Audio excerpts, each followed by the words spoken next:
came to this world to reach the stars. We came to this world to shape our future. We came to this world to reach the stars, to shape our future. We came to feel the music.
TBPN! Today is Tuesday, August 19th, 2025. We are live from the TBPN Ultradome, the Temple of Technology, the Fortress of Finance, the capital of capital. Good, I'm good. I need to finish tying my shoes.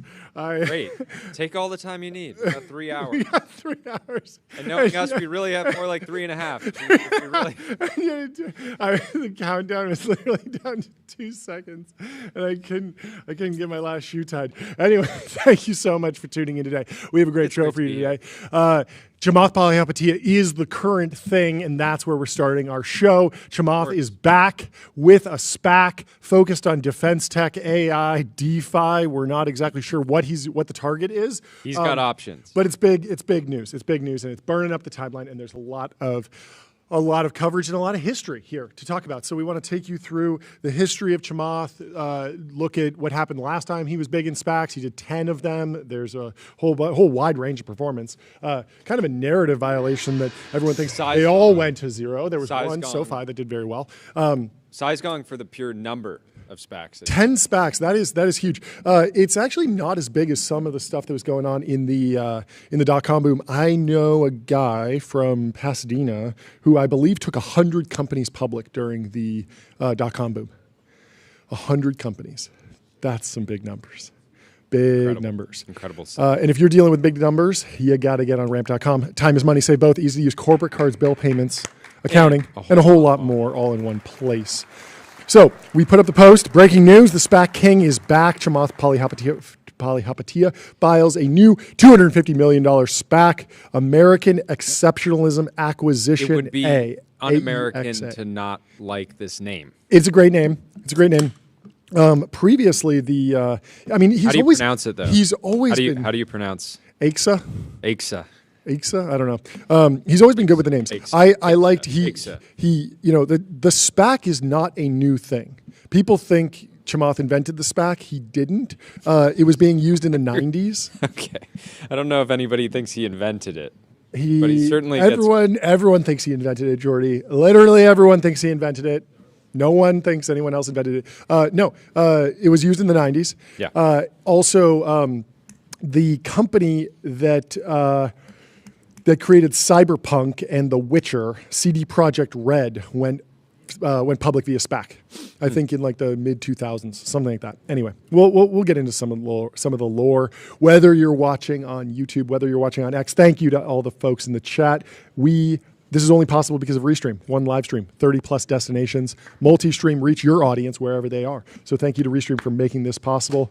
Thank you for John Exley for being in the chat. Thank you too. Where was John Exley yesterday? Yeah, that's a big question. John, you got some questions to answer. You got some big questions. You. Everyone was wondering.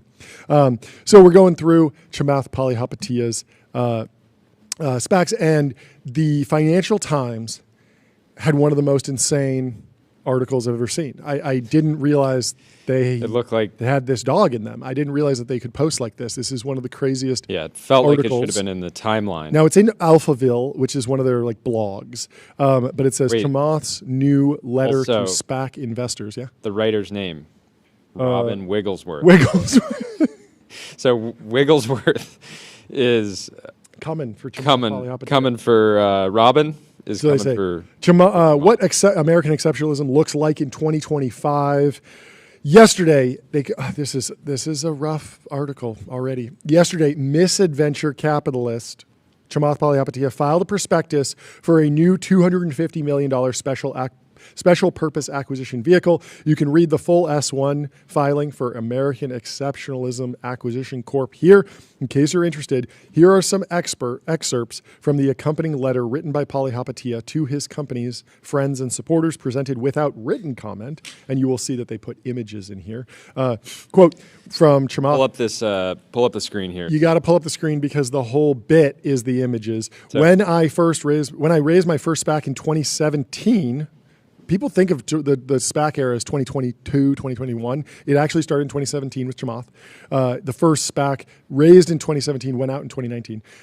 I wanted to help correct an increasingly unstable balance between the private and public markets. While SPACs are not the solution to every issue in the IPO process, I continue to believe they have an important piece to play in capital formation, especially now.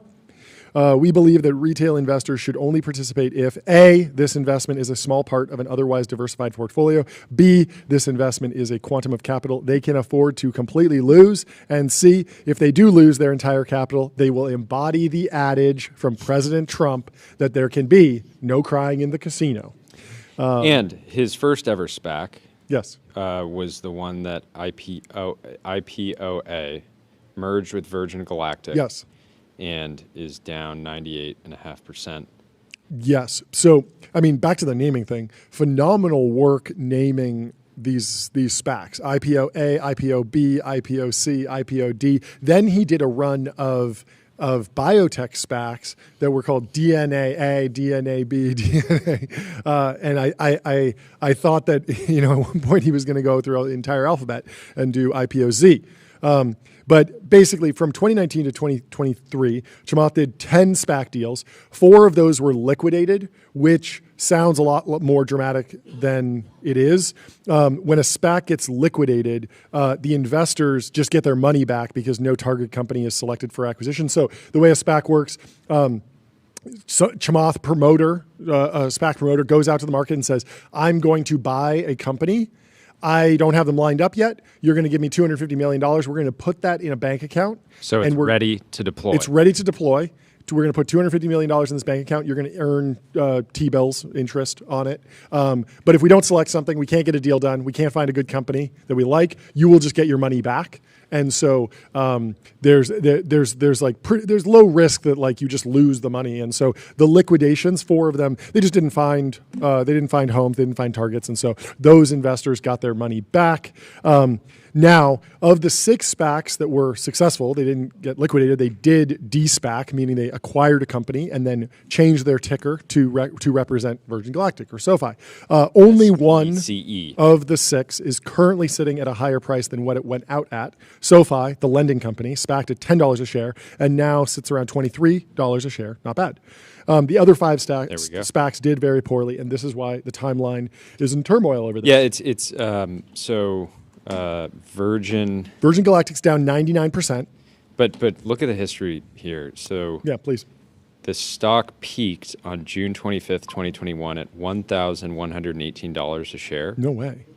Down to $2.94. Well, today. So that 1,000 is they did a stock split. Oh, got it. And so, I mean, they did a 1 to 20 reverse stock split to try and because they were trading like a penny stock, and so they brought the price of the share back up, but they reduced the number of shares significantly. So it's not like it actually went out as a $1,000 stock. It went out as a $10 stock, but then it fell off. And Virgin Galactic was always an interesting one. You easily could have put it in the bucket of serious entrepreneur. Richard Branson is a serious entrepreneur who's built big companies and is extremely successful and billionaire.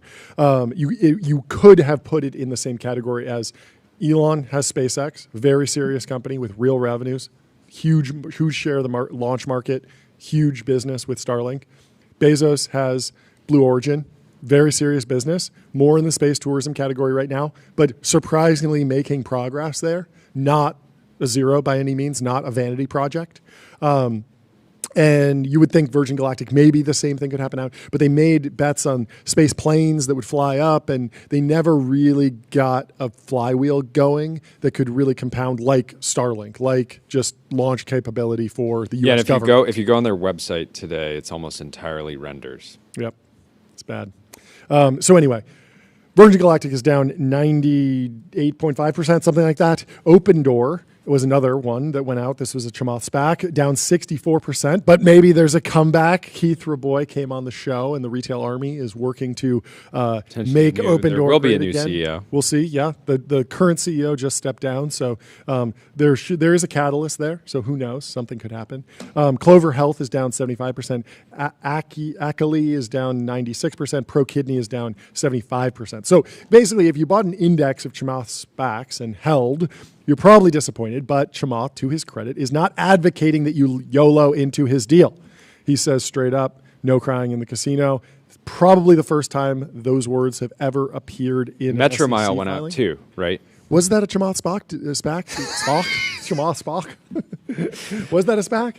I remember it a was. post saying, it was Buffett had Geico. I have Metro Mile. Yeah. But it was Metro Mile was. I thought acquired Metro by Mile was Lemonade. so cool when I found out about it. So the basic pitch for Metro Mile was like, you pay auto insurance. The default is you just get auto insurance based on your car, who you are. If you're a young man who tends to get a lot of speeding tickets, you might have to pay a higher rate, especially if you're driving, say, a red sports car.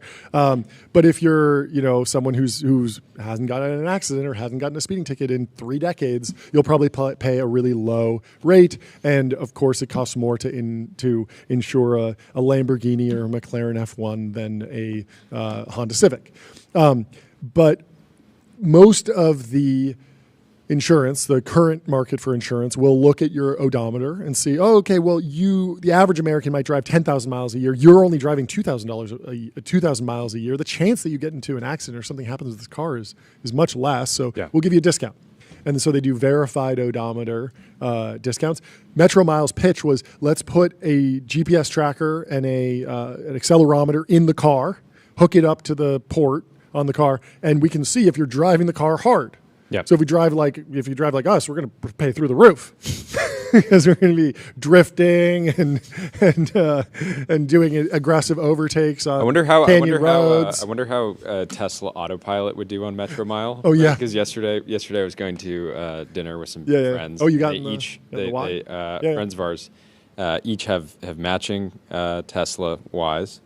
And how did they figure out whose is whose? They should at least get a livery on one of them or something. That's a good question. Ryan, Spencer, you know what to do. Yeah. But they both set the cars on autopilot to drive from their office to dinner. Okay. So I was driving one of them. The first Tesla takes the autopilot is incredible, except for this one tiny moment where there's a left turn, there's a stoplight.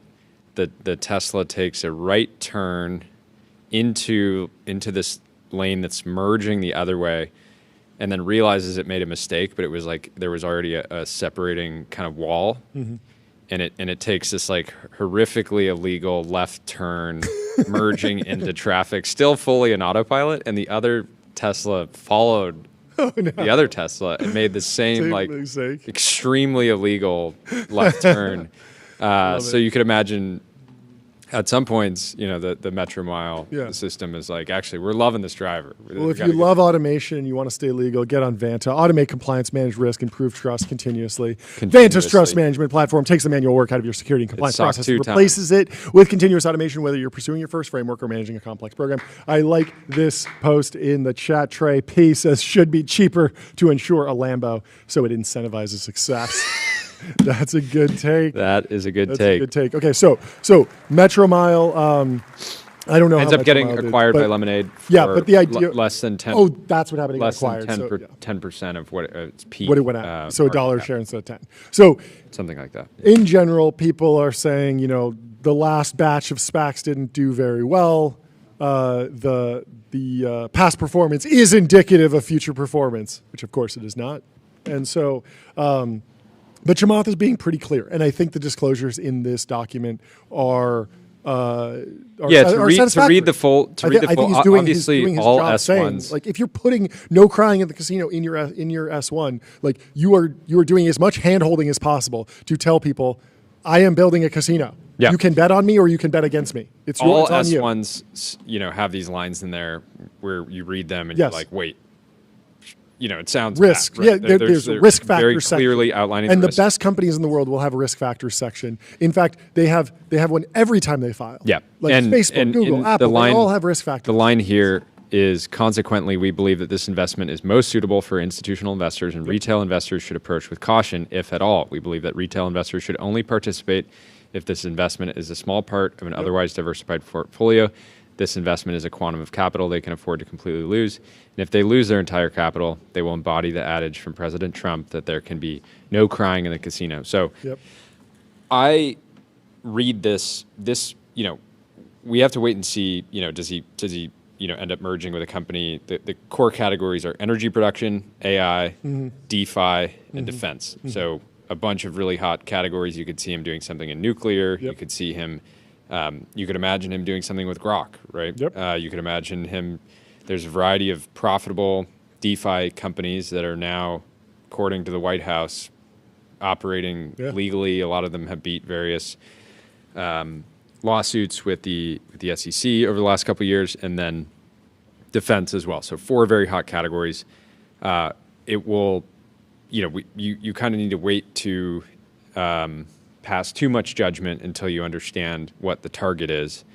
But ultimately, I see this as, if you look at this product as an entertainment product for stock enthusiasts, or you look at it as a kind of slot machine. Sure. Personally, I plan to ride with Chamath. I love Not financial advice, but I think it'll be entertaining. I think it'll be fun. Yes.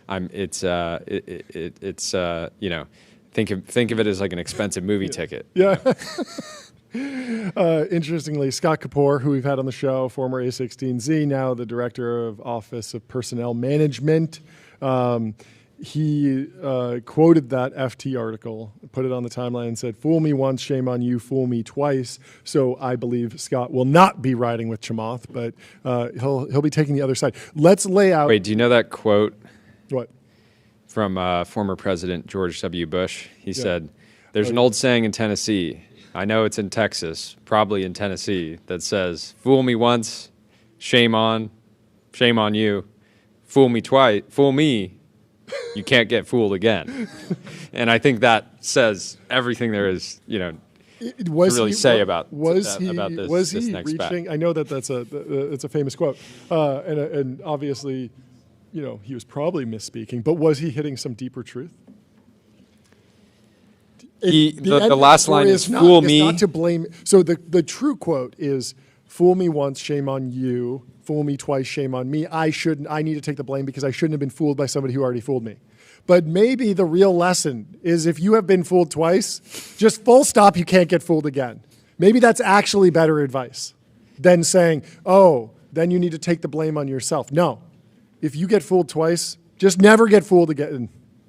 It's a full-on skill issue at that point. The exact line is, "Fool me, you can't get fooled again." Exactly. That's actually better advice than placing blame after a multiple fooling incident. Yeah. You must just move on. Anyway, the bull case for Chamath, he's probably learned a lot from his last go-around. He stayed in the game. He never stopped talking publicly on his podcast. And there's probably another SoFi-like company out there right now if you look hard enough. So there is a chance. He could buy a fantastic business at a fair price and compound for decades. Yep. That would be if he, that you can kind of, think about the motivations here. Like he's probably going to make a lot of money one way or another. People could debate if that's ethical or not, but ultimately it's not illegal. Yep. So he's going to make a lot of money. part of this feels like a spite SPAC, right? Yeah, you were highlighting in the sense that different motivations. I'll rebut. Yeah, so people here will know a spite business, right? Like setting up a coffee shop next to your enemy, sure, and just competing with them. Yep. And then a spite SPAC is like people have been clowning him at pretty much daily for the 2021 era. Mm-hmm.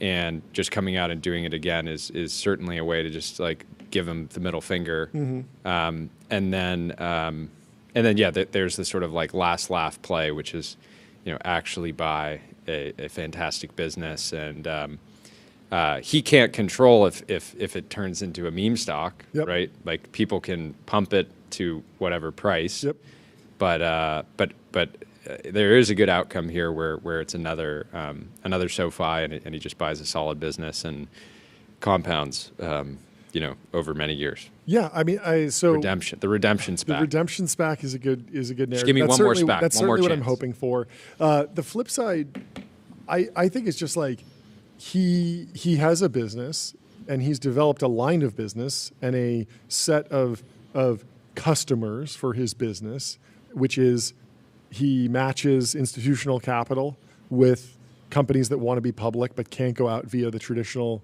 means.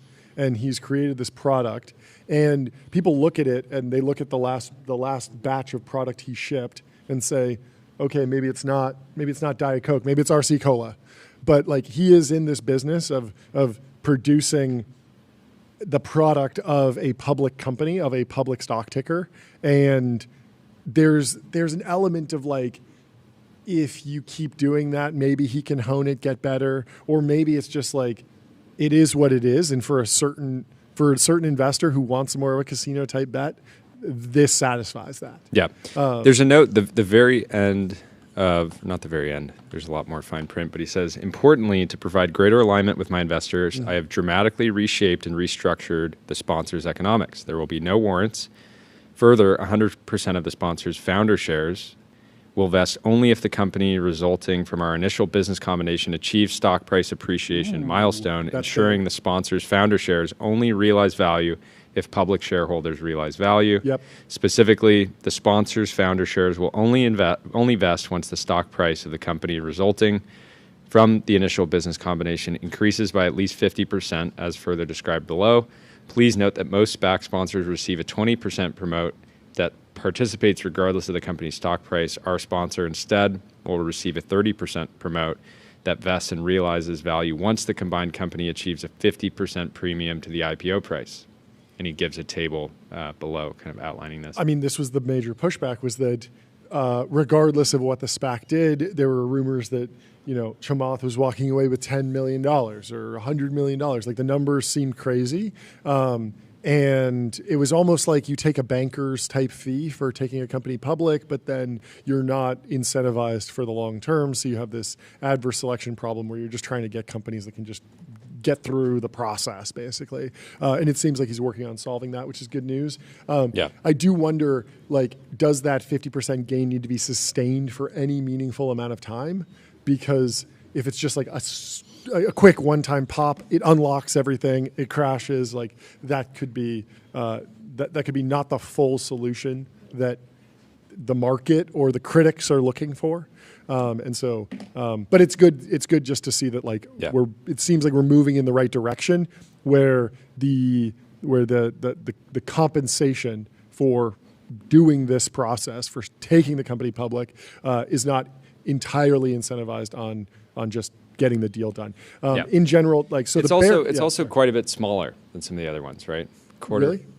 I don't know what the other ones were. If I remember, there was at least a couple that were in the billions. Really? Because I thought that these went out at $10 a share, $4 billion, and I would be surprised if there was 25%, cash coming into the business. I thought most of them were like in the few. Yeah, so Virgin Galactic was $800 million. Okay, yeah, that is significantly higher. You're right. Clover was 3.7. Yep. Open Door 4.8. Yep. SoFi 8.6. Yep. So we'll see where this one actually ends up. So the bear case here is that the IPO window is wide open. So there's probably some sort of adverse selection among companies that can't use the traditional IPO pathway. That being said, lots of people raise reasonable critiques of the current IPO process, and it's not that crazy to have multiple options. Investors should just work to value the underlying business of the SPAC company like any other investment. Build a DCF, people, or maybe channel Charlie Munger and buy a wonderful company at a fair price. And if you're interested in using a design tool from a now public company, go to Figma.com. Think bigger, build faster. Figma helps design and development teams build great products together at Figma. So Buco Capital Bloke yesterday said, with Chamath launching a SPAC and Benioff buying every company not pinned down, the only question is whether it's January or November of 2021. And I said, this is the question every group chat in tech is trying to answer right now. People want to know, when is the music going to stop? Is this time different? Do we have room to run? There's so many posts about this on the timeline right now. And yeah, that's the question here. I mean, I have no idea when the new SPAC will actually get out. Yep. It seems very possible that it would be next year, but I'm sure there's quite a lot of companies that are actually interested in partnering with Chamath on this, regardless of what the timeline's reaction has been. Yeah, totally. Wasteland Capital says quite significant sell-offs across the Ponzi-verse today, despite a flat S&P 500 and small caps being green. People starting to eye the exit sign. And Scrooge McDuck says they're freeing up margin for that upcoming Chamath SPAC. Yeah. I had the NBA commissioner. I don't understand this meme. I mean, the original line was "Get ready to learn Chinese, buddy." But why? What was the context of that? Why was he saying to learn Chinese? Was that because the NBA was doing some deal with China? It's. I had to look this up because I'm familiar with the meme, but not the actual context. But it's a joke from the NBA community where washed players that aren't good enough to compete in the league anymore play in China to make a bit more. But he money. didn't actually say this. That's just a meme. No, No, he actually said that. No way. That's such a crazy thing for a head of a league to say. Anyway, Jordy's post is, get ready for the trough of disillusionment, buddy. We have been tracking the Gartner hype cycle, trying to see where we are in the cycle, and it feels depressing. We feel depressingly close to hitting the trough of disillusionment, but then it will be our job to push us out of the trough of disillusionment and on. Can somebody confirm? Can somebody confirm if this is a real quote? Chat, is this real? Apparently, it was Adam Silver to Kyrie Irving, but but it might just be a total meme. Yeah. Anyways, Triple Net Investor says signs we are nearing the end of the cycle. Chamath announcing a SPAC. AI hype is greater than .com hype. Meme stocks like Open Door ripping. IPOs 2 to 3x in days. BTC ETH near all-time highs. Gold and housing all-time high. Palantir at 500 times price PE. Everyone talking about stocks and crypto. Is everyone talking about crypto and stocks? Like, I'm not seeing that much. Certainly not Tyler. Crypto. Yeah, call 20 Ubers, ride with all of them, see what kind of financial advice you get. And collate all the financial advice that you get. Okay. What's up? Also, I think the original quote from Adam Silver was about like when they had like the China stuff. Yeah. So it was, get ready to learn Chinese, buddy. That's right. Yeah. That. So my version of that was get ready for the trough of disillusionment, buddy, because there was that report out of MIT yesterday that something like 95% of companies that have tried to, an MIT report says 95% of Gen AI pilots at companies are failing. So that's a lot of ARR at various Gen AI companies that probably will not actually be at least more like one-time revenue versus truly recurring. Yeah, I mean transformation at big companies, old companies is very, very tricky, very, very tricky. I mean, I think that what we are going to see is the companies that make it through, that are currently .ai companies or have AI on the landing page, like that is all going to get tucked behind. Yeah. It's going to get tucked behind the fold, deeper into the product, and you're just going to feel, oh wow. That's why I've generally been bearish on .ai domain names. Yeah, like Google Docs. You want your .com. Google Docs for years has let you upload a PDF and it will use OCR, optical character recognition, to convert that into a text file. That is AI. like they're literally using a neural network to look at all the different characters and say, that's a C, that's an R, that's a P. And this is the original ImageNet. Like, that's what they're implementing. It's an AI product, and yet it's not Google Docs AI. It's just a feature that's great that people use, and they don't even know it's AI. And I think that over time, AI will be a wedge, and it'll be a marketing strategy, and then that will get competed away, and you will win on the final value that the product delivers. Yep. Anyway. Team, can you guys pull up this image in the chat? I wanted to just pull up because there's something, when you've summited the peak of inflated expectations and you're headed to the trough of disillusionment, you know what I love? Hitting that look across the chasm and you can see the plateau of productivity. And it is beautiful. Yeah. There. So don't worry. It could be some dark times in the trough of disillusionment. We might be dressed up as pigs, eating from the trough for a few days. We might be wearing raincoats. We might be wearing hazmat suits, depending on how bad things get in the trough of disillusionment. But we will not be disillusioned for very long. Never. It will be our job to speed run the trough of disillusionment into the slope of enlightenment and toward the plateau of productivity. It's going to be beautiful. That will be my goal. There will be chaos. To dig us out of the trough of disillusionment. To climb out, rung by rung. Anyway, I like some of these. There's a debate going on in the chat right now. Trey P says Sleeper AI integration is Copilot in Excel. Ragav says Copilot in Excel is garbage. Let us know what you think. There are a bunch of companies that are doing this exact thing, trying to compete with Copilot in Excel. We've had a few founders on the show. There was a company. There was a new one yesterday. Paradigm. The journal. Really cool visualization showing all of the different cells working independently. I thought it did a good job of expressing this idea that each cell could be its own LLM that's reasoning and then filling in the results as they stream in. Like, it had a very nice aesthetic to it. Also, I think they opened with a really cinematic shot. Like, as far as a launch video, I think it did a good job of bridging the gap between, like, it grabbed my attention, there was some clear storytelling, some facts, but some good UI. Like, it did a good job there. So we might have the founder on at some point. But it is a knockout, drag-out fight. And, will this play out like Slack and Teams, where once Microsoft learns all the patterns that people like, they roll it out to their billion users or something like that for free? And or maybe Dave Grampel in the X chat says there's opportunity in the disillusionment. Totally agree. Completely.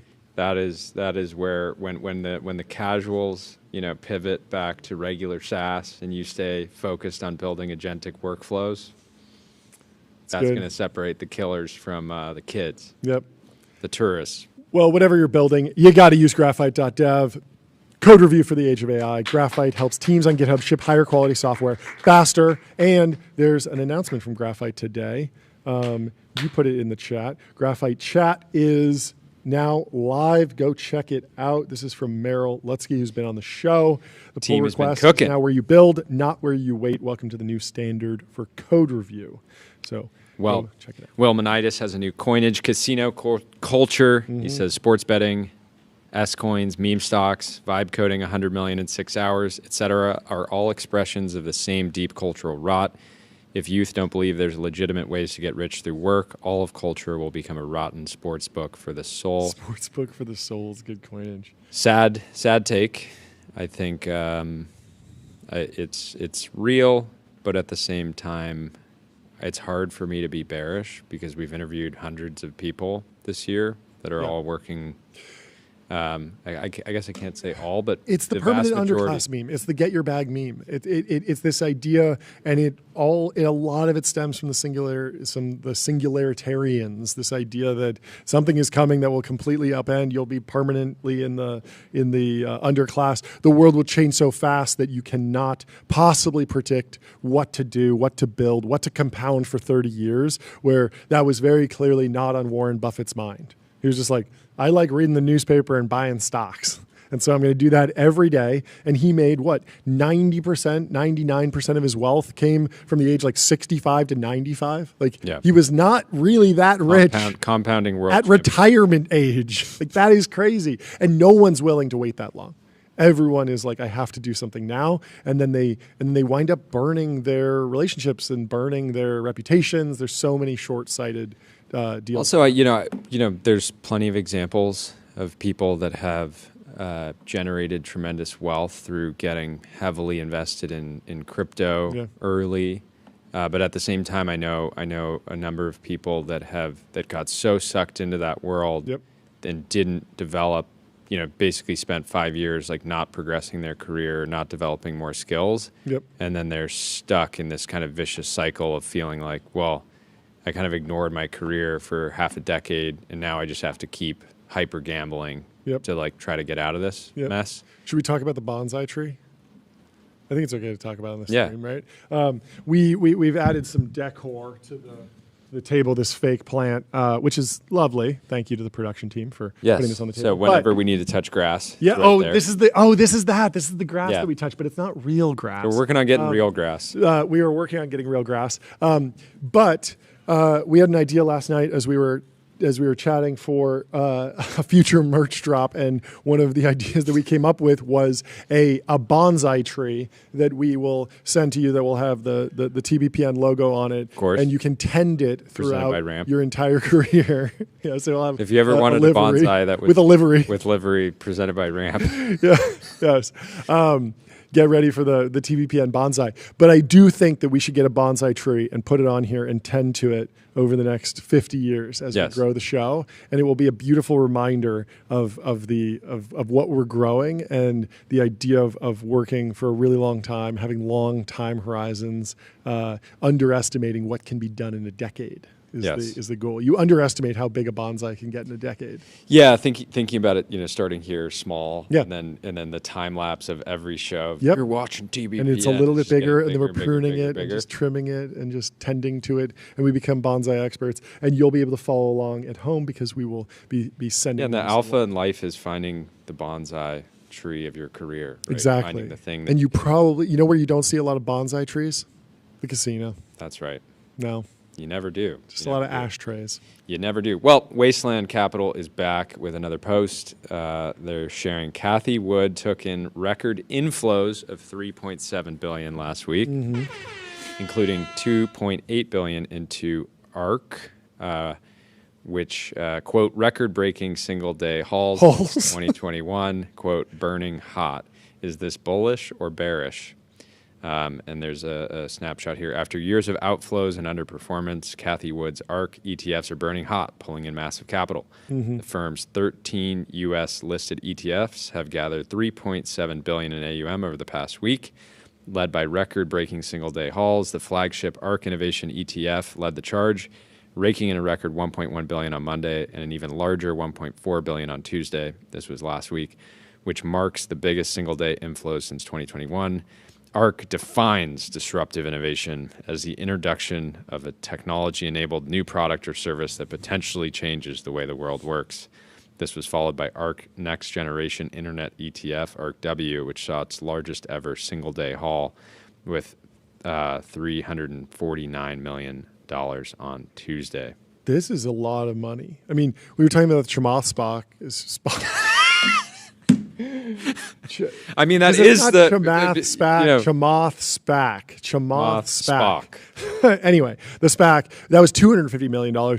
This is just one of the ETFs pulling in $350 million, $100 million more, just on a Tuesday. But it's a reasonable thesis. Disruptive innovation is important. Internet companies continue to be outperforming assets. If she's in the right thing, it should be okay. I do wonder back to that question of like, is it January? Is it November or whatever? It's like, I'm trying to remember in January if people were acting like this and calling everything out. I think people were. I think people were dunking on the timeline like all throughout 2021 when things were ripping. It wasn't until I think Keith Raboy like truly called the top, and he was kind of it was Keith. It was Keith in November. He had this post Tyler, can you actually try to find that post? It was Keith Raboy. Yeah. It was November 2021. Yep. I think later. He called it November. like to the day. It's crazy. Yeah. And I was reflecting on that, and like, what the crazy thing is that like he's basically a long only investor. Like he has no incentive to call the top, right? Yeah. Like it would make sense. That's Michael Burry is calling tops all day long because he is a short investor and he takes really short positions. So I've seen over the past like 5 years, like headlines that are like, the investor that called the mortgage bubble just sold everything, just went giga short this. Yeah. And he's been wrong like a few times, I think. He's probably been fine in most of the cases. But like, in general, like I expect to hear a top call from Michael Burry or even just like a long short hedge fund. VCs they don't have a way to express that in the markets. It's really just. I mean, the way to express that is, hey, let's not do this Series B with $1 million of revenue. Yeah, let's pull back on that. At a 400, times. This Jason Calacanis post is so funny. Because Chamath, of course, is his co-host on the All In podcast, and Jason says, "And here we go," and posts the SPAC screenshot next to the Joker meme. Here we. It really is a bull case for them truly being besties because posting they all love to poke fun at each other. Posting a Joker meme about your co-host is hilarious. Anyway, if you want to dump a bunch of SPAC data into a database and start running an analysis on it, do it on Julius. What analysis do you want to run?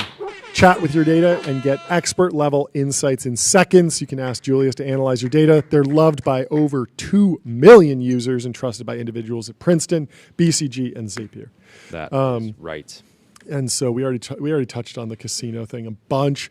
In other news, SoftBank is doing the meme, as you put it, the unicorn up and to the right, just absolute exponential growth in the that was the stock price of SoftBank. SoftBank is going to make a $2 billion investment in Intel too. And say what you want about Masa, he's good at semiconductor investing because he got into ARM, and that was how he made his second $100 billion return.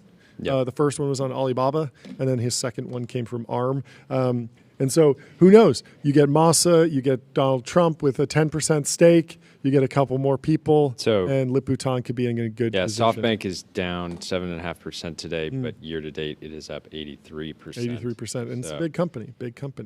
So they announced they're signing a definitive securities purchase agreement under which SoftBank will make a $2 billion investment in Intel common stock. I think this is good for Intel. I was debating this, like, why does Intel need Trump? Why does Intel need SoftBank? Is the cure for Intel really different shareholders? And I think potentially yes. It's almost like a take private if you get someone who is in it for the long term and can buckle up for a couple awkward quarters as Liputan makes some crazy cuts. Because if he cuts as much as we think he's going to cut, you could see revenue fall. Because that's just a function of cutting a bunch of stuff, and things might break, deals might fall through before you can set yourself up for the next era of actual going back into growth. And so you need shareholders that aren't going to panic and sell and put your stock in like the absolute dumpster. So the NASDAQ peaked. The local top was November 19th of 2021. November 19th, okay. And on November 19th, Art Levy, CNBC's tech editor, said, Art Levy, isn't he at Brex? Ari Levy, okay. Art Levy's at Brex. Yes. But Ari says, they have this exchange. Ari says, amazing to see how many experts on crypto and tech valuations are also experts on inflation. And Keith says, to be fair, valuations and inflation are directly connected. Ari says, but didn't we have an explosion in valuations over the past decade despite minimal inflation until now? Keith says, this is also what crashed the internet bubble, FYI. And Ari says, so are you calling the top? And Keith just says, yes. Yes. And insane. And literally to the day he called it. To the day. Now, do you think he called it or do you think he triggered it? Like, do you think that, I mean, he's like a very important person in tech and politics and business. Like, he's someone that is respected and like people look to him in many ways. And that echoes through the economy. There aren't many other people who have more weight in the economy. It's like Warren Buffett, and there are other people that are bigger, but Keith is definitely in the top, decile, quartile, I don't know. He's in the top 100 people that are financial influencers in one way or another. People, and also he doesn't say that much. He's not constantly saying, "Oh, next week I think we're going to be green." He's not constantly putting out proclamations about where the broad market is going. So I don't know. People might have paid attention, and they might have been and that might have kind of triggered the wake up call. But I don't think he fully triggered it. But it is interesting to kind of toy with that idea of is he upstream or downstream? Anyway, Packy McCormick says, "What's the fastest way to make $1 million? Invest $10 million in American Exceptionalism Acquisition Corp." And of course, if this is history. This is like throwing meat to the sharks.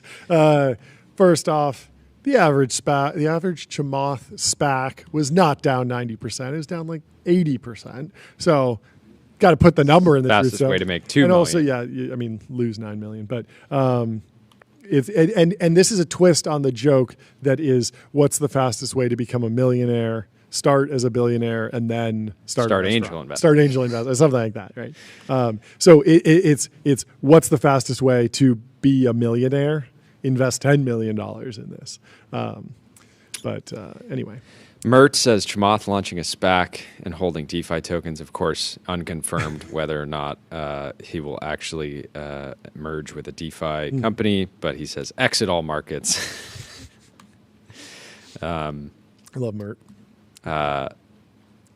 Buco Capital is quoting an old post, viral post of his. "Can't be mad at Trump. Guy loves tariffs. Always has. Kind of like my dog loves to roll in SHIT. Can't not love rolling in SHIT. Doesn't matter how mad I get at him. Doesn't matter that he has to get hosed down, which he hates. If he sees a pile of SHIT, he will roll in it." Guy loves tariffs. Says same thing with Chamath and SPACs. He loves SPACs, yeah. I mean, it is a niche product, and Chamath has figured out a way to really build a business around it. There are other people that want to do it. There are other people that have dipped their toes in, but it's just such a crazy dynamic, because I think that all the people that are quick to dunk and chirp at Chamath, and anytime he posts about a good investment that he made, people ask him about the SPACs, which is fair, but I think all those people will just end up investing in this because it's fun. Yeah. Funniest outcomes, the most likely. Have you seen the poly market for the presidential election winner 2028? Who we got? In first place, with 28% chance of being the next president, J.D. Vance. The second is Gavin Newsom at 16%, then AOC at 9%, then Pete Buttigieg at 6%, then Marco Rubio. But the J.D. Vance, Gavin Newsom, I thought that they were just chirping at each other on the timeline. No, people really think that they are going to be going up against each other in the next election. So buckle up. It's going to be a fun one in a couple of years, though. We got a couple more years of just business and markets and the Gartner hype cycle. People are speculating that Chamath will take Grok public. Manitis says, so many hours wasted debating if free cash flow will collect at the model layer, the GPU layer, the data layer, or the app layer, when it's obvious. The only free cash flow is coming out of the 4 and 40 SPV layer. Pretty good. I have a buddy who is one of the top secondary brokers in the industry, and he says the high fees in these SPVs are from chains of brokers adding their fees on top. It's not the GPs taking more than 8%, but still, 8% would actually be still insane. Do you remember when Chamath was running for governor? I don't, but we were reviewing some of your old. This was notes. 2020, 2020. It must have been 2020. The All In podcast was ascendant, and both Chamath and Jason Calacanis were both teasing political runs. Chamath said he wanted to be the governor of California, and Mayor Jason was the thing. Jason Calacanis bought mayorjason.com, but it just redirected to his Twitter account. And none of them ever really raised money for it, but they were like having a lot of fun with it. And it was people were wondering if they would actually do it. But it never went anywhere, but I don't know. Probably better for him to stay in the SPAC lane, honestly, because it's clearly something that he's built in. Citrini says Polyhopatia backs SPAC American Exceptionalism files for IPO. He says, it was a pleasure and honor to trade the bull market with you all. Stay safe until the next one. And then HG Wells Fargo says, don't act like you won't buy it. And he says, here for a good time, not a long time. That's what I'm saying. Everybody. Chamath has a crazy history. I mean, he was at Facebook, made a ton of money there. Apparently, got into like a salary negotiation with Zuck and his comp demands were too high, so he decided to leave and become a VC. And because he had worked on like ads at Facebook and was very entrepreneurial, Peter Thiel opted to back his first VC fund, Social Capital. But PT gave him this advice of like, you need a really high GP commit, which PT famously has at Founders Fund. And so Chamath basically put all of his money in Social Capital or something like that, like a huge amount. And Chamath said that gave him a lot of leverage and autonomy to go do like crazy deals, which he really enjoyed. But he has some bangers in his portfolio. I mean, just generally, he went long Bitcoin in 2013, not bad. Went long Apple, Amazon, Google, Facebook, and Tesla in 2015. He had this interesting dust up with Brian Chesky at Airbnb over a secondary sale. Do you remember this at all? No. So Airbnb at one point did a secondary sale, but they structured it as a dividend, and so some of the investors couldn't participate, and he was like, and Social Capital was upset about not being able to participate in the secondary sale because it was structured as like a dividend to like the common instead of like a tender offer for all shares equally, something along those lines. And they kind of went back and forth. I don't think it ever turned into like a lawsuit or anything, but it kind of like made the pages of TechCrunch back and forth as they were like chirping at each other, being like, you know, I want to do it this way. I don't want to do it that way. Blah, blah, blah. You think Chamath ended up benefiting from not being able to participate? Probably. Yeah. I think the dividends were at like, I don't know, $6 billion or something. It's like a $60 billion company. So he probably got another 10x if he was forced to hold.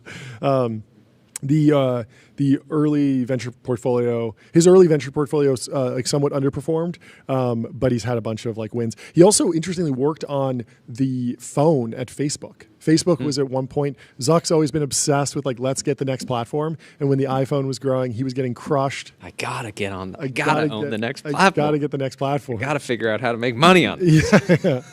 And so the Facebook phone was an attempt to like get in the game and be directly competitive with the Apple iPhone, because Facebook was a dominant website used on computers, but they had kind of struggled. They initially launched like an HTML5 version of their app. It was like a mobile website. And I remember back in the day, you actually could use a Facebook mobile app that was developed by a third-party developer. That was basically like a wrapper on the API.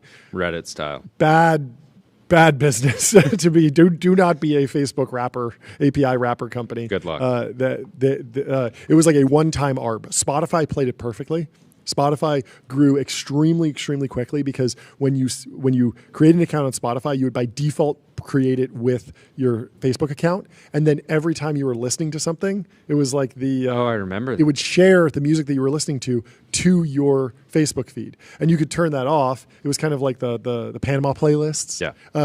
So if I'm listening to 100 Gex, all my Facebook followers would see that I'm listening to, what's that song? Dumbest Girl in the World? Dumbest Girl Alive. Dumbest Girl Alive. Dumbest Girl Alive. I mean, it's a jam. So I would be proud to have that on my Facebook feed. But it served as incredible viral growth strategy.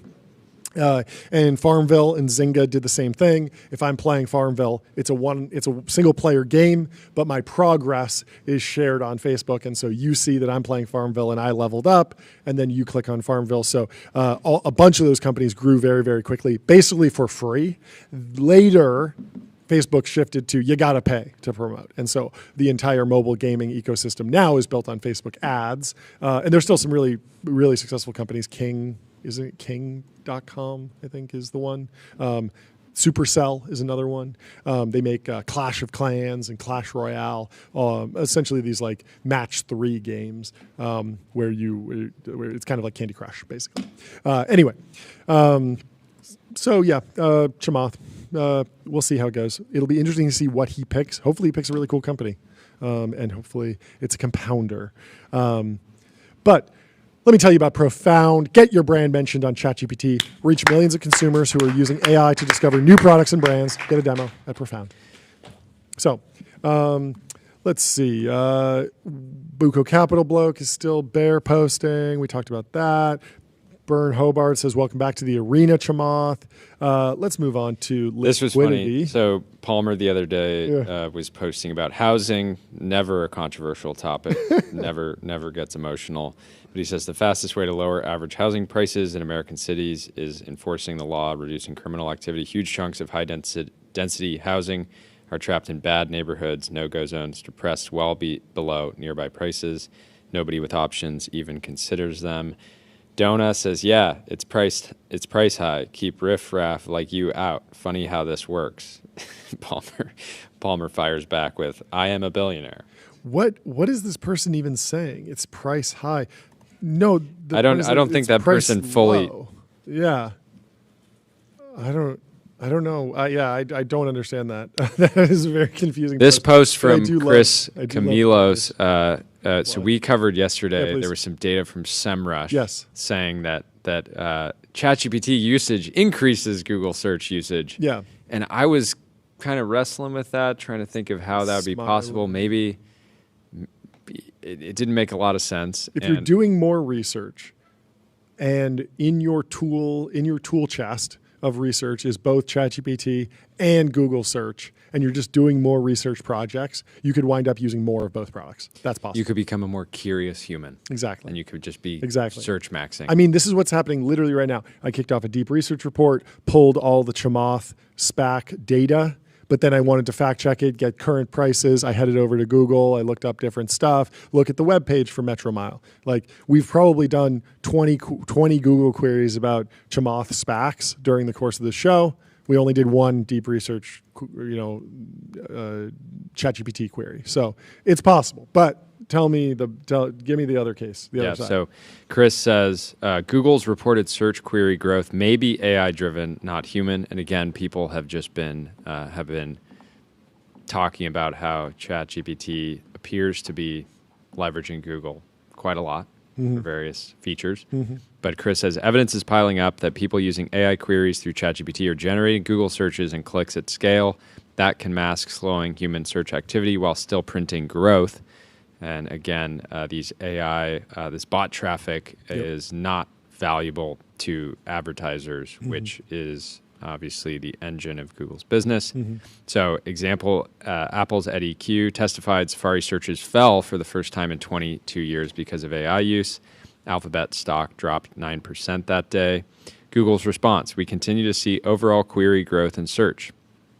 Q2 showed $54 billion in search revenue, plus 12% year over year, but this came right after Apple testified that human searches are falling. How is that possible?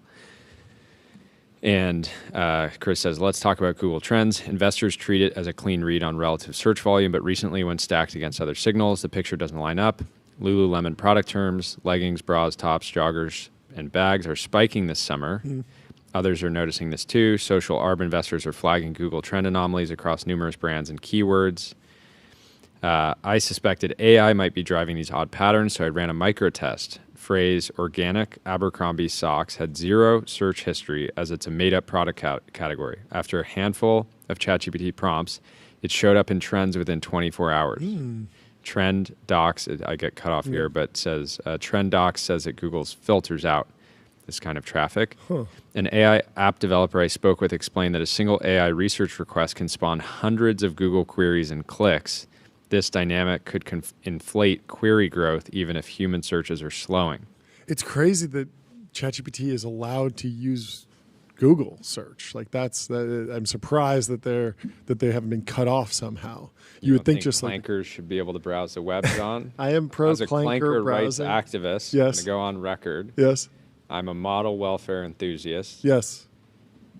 I mean, seriously, the Anthropic folks would be. I mean, Google is a basic right for everyone, not just humans, but also clankers. Yeah. So I'm so Chris says, now Google Ads, this is where the money is made and where policy clarity matters. Yep. Google says you don't pay for invalid clicks, but isn't it suspicious that their AdWords policy does not mention clicks from AI apps or chatbots? If AI traffic is interacting with ads, and I get cut off again here, brutal. You got to just not read that part. Why it matters. Advertisers could be unknowingly paying for AI traffic. Investors and analysts leaning on Google Trends data may be misled, and Google stock at all-time highs could be partly built on revenue from query growth that isn't human. So if you're seeing AI-generated surf traffic or Google Trends anomalies, reply with receipts. If I'm missing something or misinterpreting, push back. Disclosure. This is a Google bear, short Google. This person, Chris Camillo, is short Google, seeking truth and transparency in Google's policies and disclosures. I don't know. I mean, this is a reversal. If you believe this is a reversal from what you were talking about yesterday. Because yesterday you were saying, like, if AI disappeared, how painful would that be for people? And so they both can't be true. Like, one has to be true, right? Like either people really are using AI and it's displacing Google searches, or people aren't getting that much value out of generative AI searches and Google will stick around and it's Lindy and it'll stick around forever. Tyler, what you got? I think another thing is like obviously right now AI traffic is like not good for advertisers, but if we get like continual learning where models will update based off what they're looking at, then advertising to like agents seems like at least there's some value there, right? Yeah. Because then it'll then inject it into like the response. Yeah, I think something there is interesting. Yeah, I mean, unless like the OpenAI crawler has some like filter to filter out AdWords, like more, because like people use ad block sometimes. People also just kind of develop like a mental ad block for like, okay, I noticed that this is an ad, I'm blocking this out. But like you could hard code like in the HTML detect the ad and then disregard it and then continue with the Google search. And so that would be kind of like the bear case. I don't know. It's not a bad point though. Anyway, let me tell you about an ad. Linear. Linear is a purpose-built tool for planning and building products, meet the system for modern software development, streamline issues, projects, and product roadmaps. Also, so today we declared, Brandon Gorell in the chat is updating us. He says, today on the newsletter, tbpn.substack.com, you should go subscribe. We named Chamath's SPAC the current thing, but I'm rethinking this. I think the current thing today is wondering if this is the top.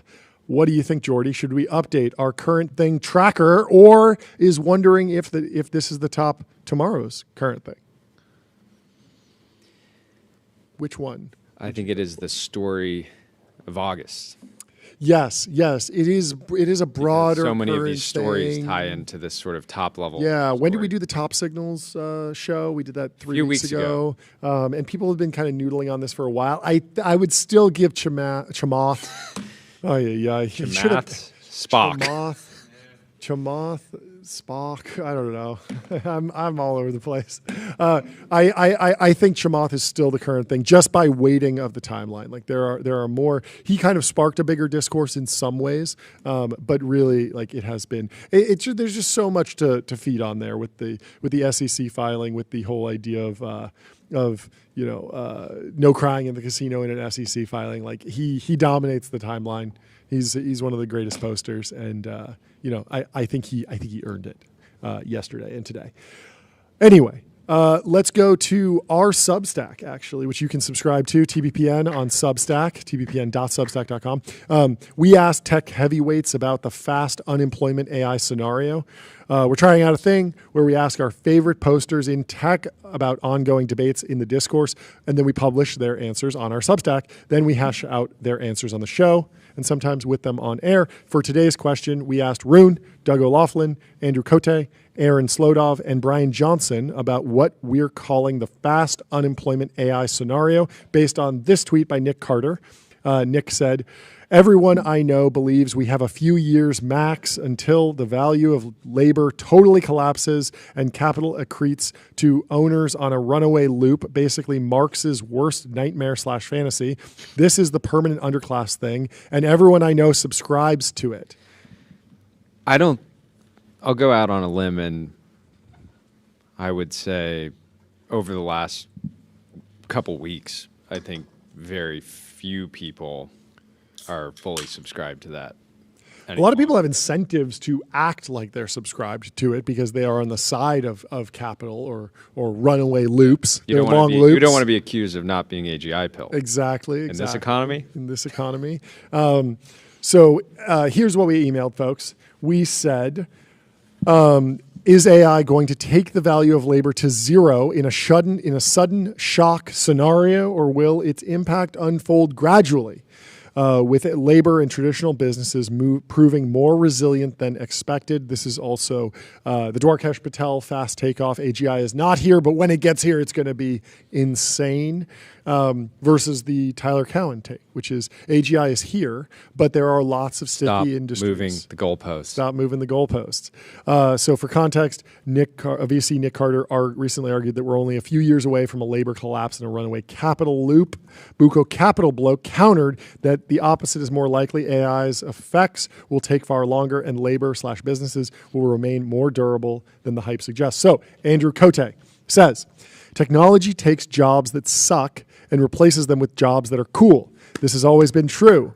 What AI forces us to acknowledge is that today lots of jobs make you feel important but are actually BS that waste everyone's time. I was thinking about this. I was watching a video about someone who was dumping on clankers and was very anti-robotics, and he was saying, who asked for this? No one asked for this. And I think that actually a lot of people have asked for automation. A lot of people have gone to a job that they didn't particularly enjoy, and they said, I wish I didn't have to do this job. I don't like this job. And a lot of people have had interactions as a customer on the other side of a job and said, that person didn't do the job effectively. I wish I could just have a machine do that job with flawless precision. At the same time, I tried to go to the ATM this morning, and the ATM was closed.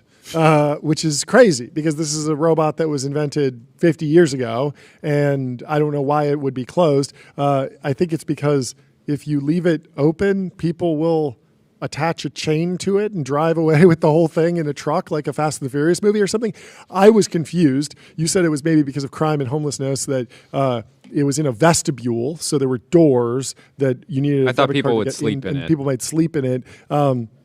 But it's a very odd world where we clearly have a robot that has solved dispensing cash from a pretty well checking account pretty well, pretty reliably, and yet it's not 24/7 and it's not available all the time everywhere. It was kind of an odd experience to just the other example here, just within the banking system is that we have established ways of moving large amounts of money between accounts in the U.S. banking system using digital products, and yet many people will experience sending a larger than normal wire and being required to visit a branch or being required to get on the phone and talk about it and have that human in the loop that ultimately could and maybe should have been replaced a long time ago. Yeah.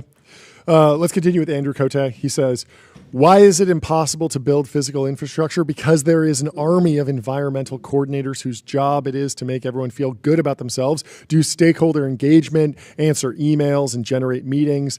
This is the R word and dumb.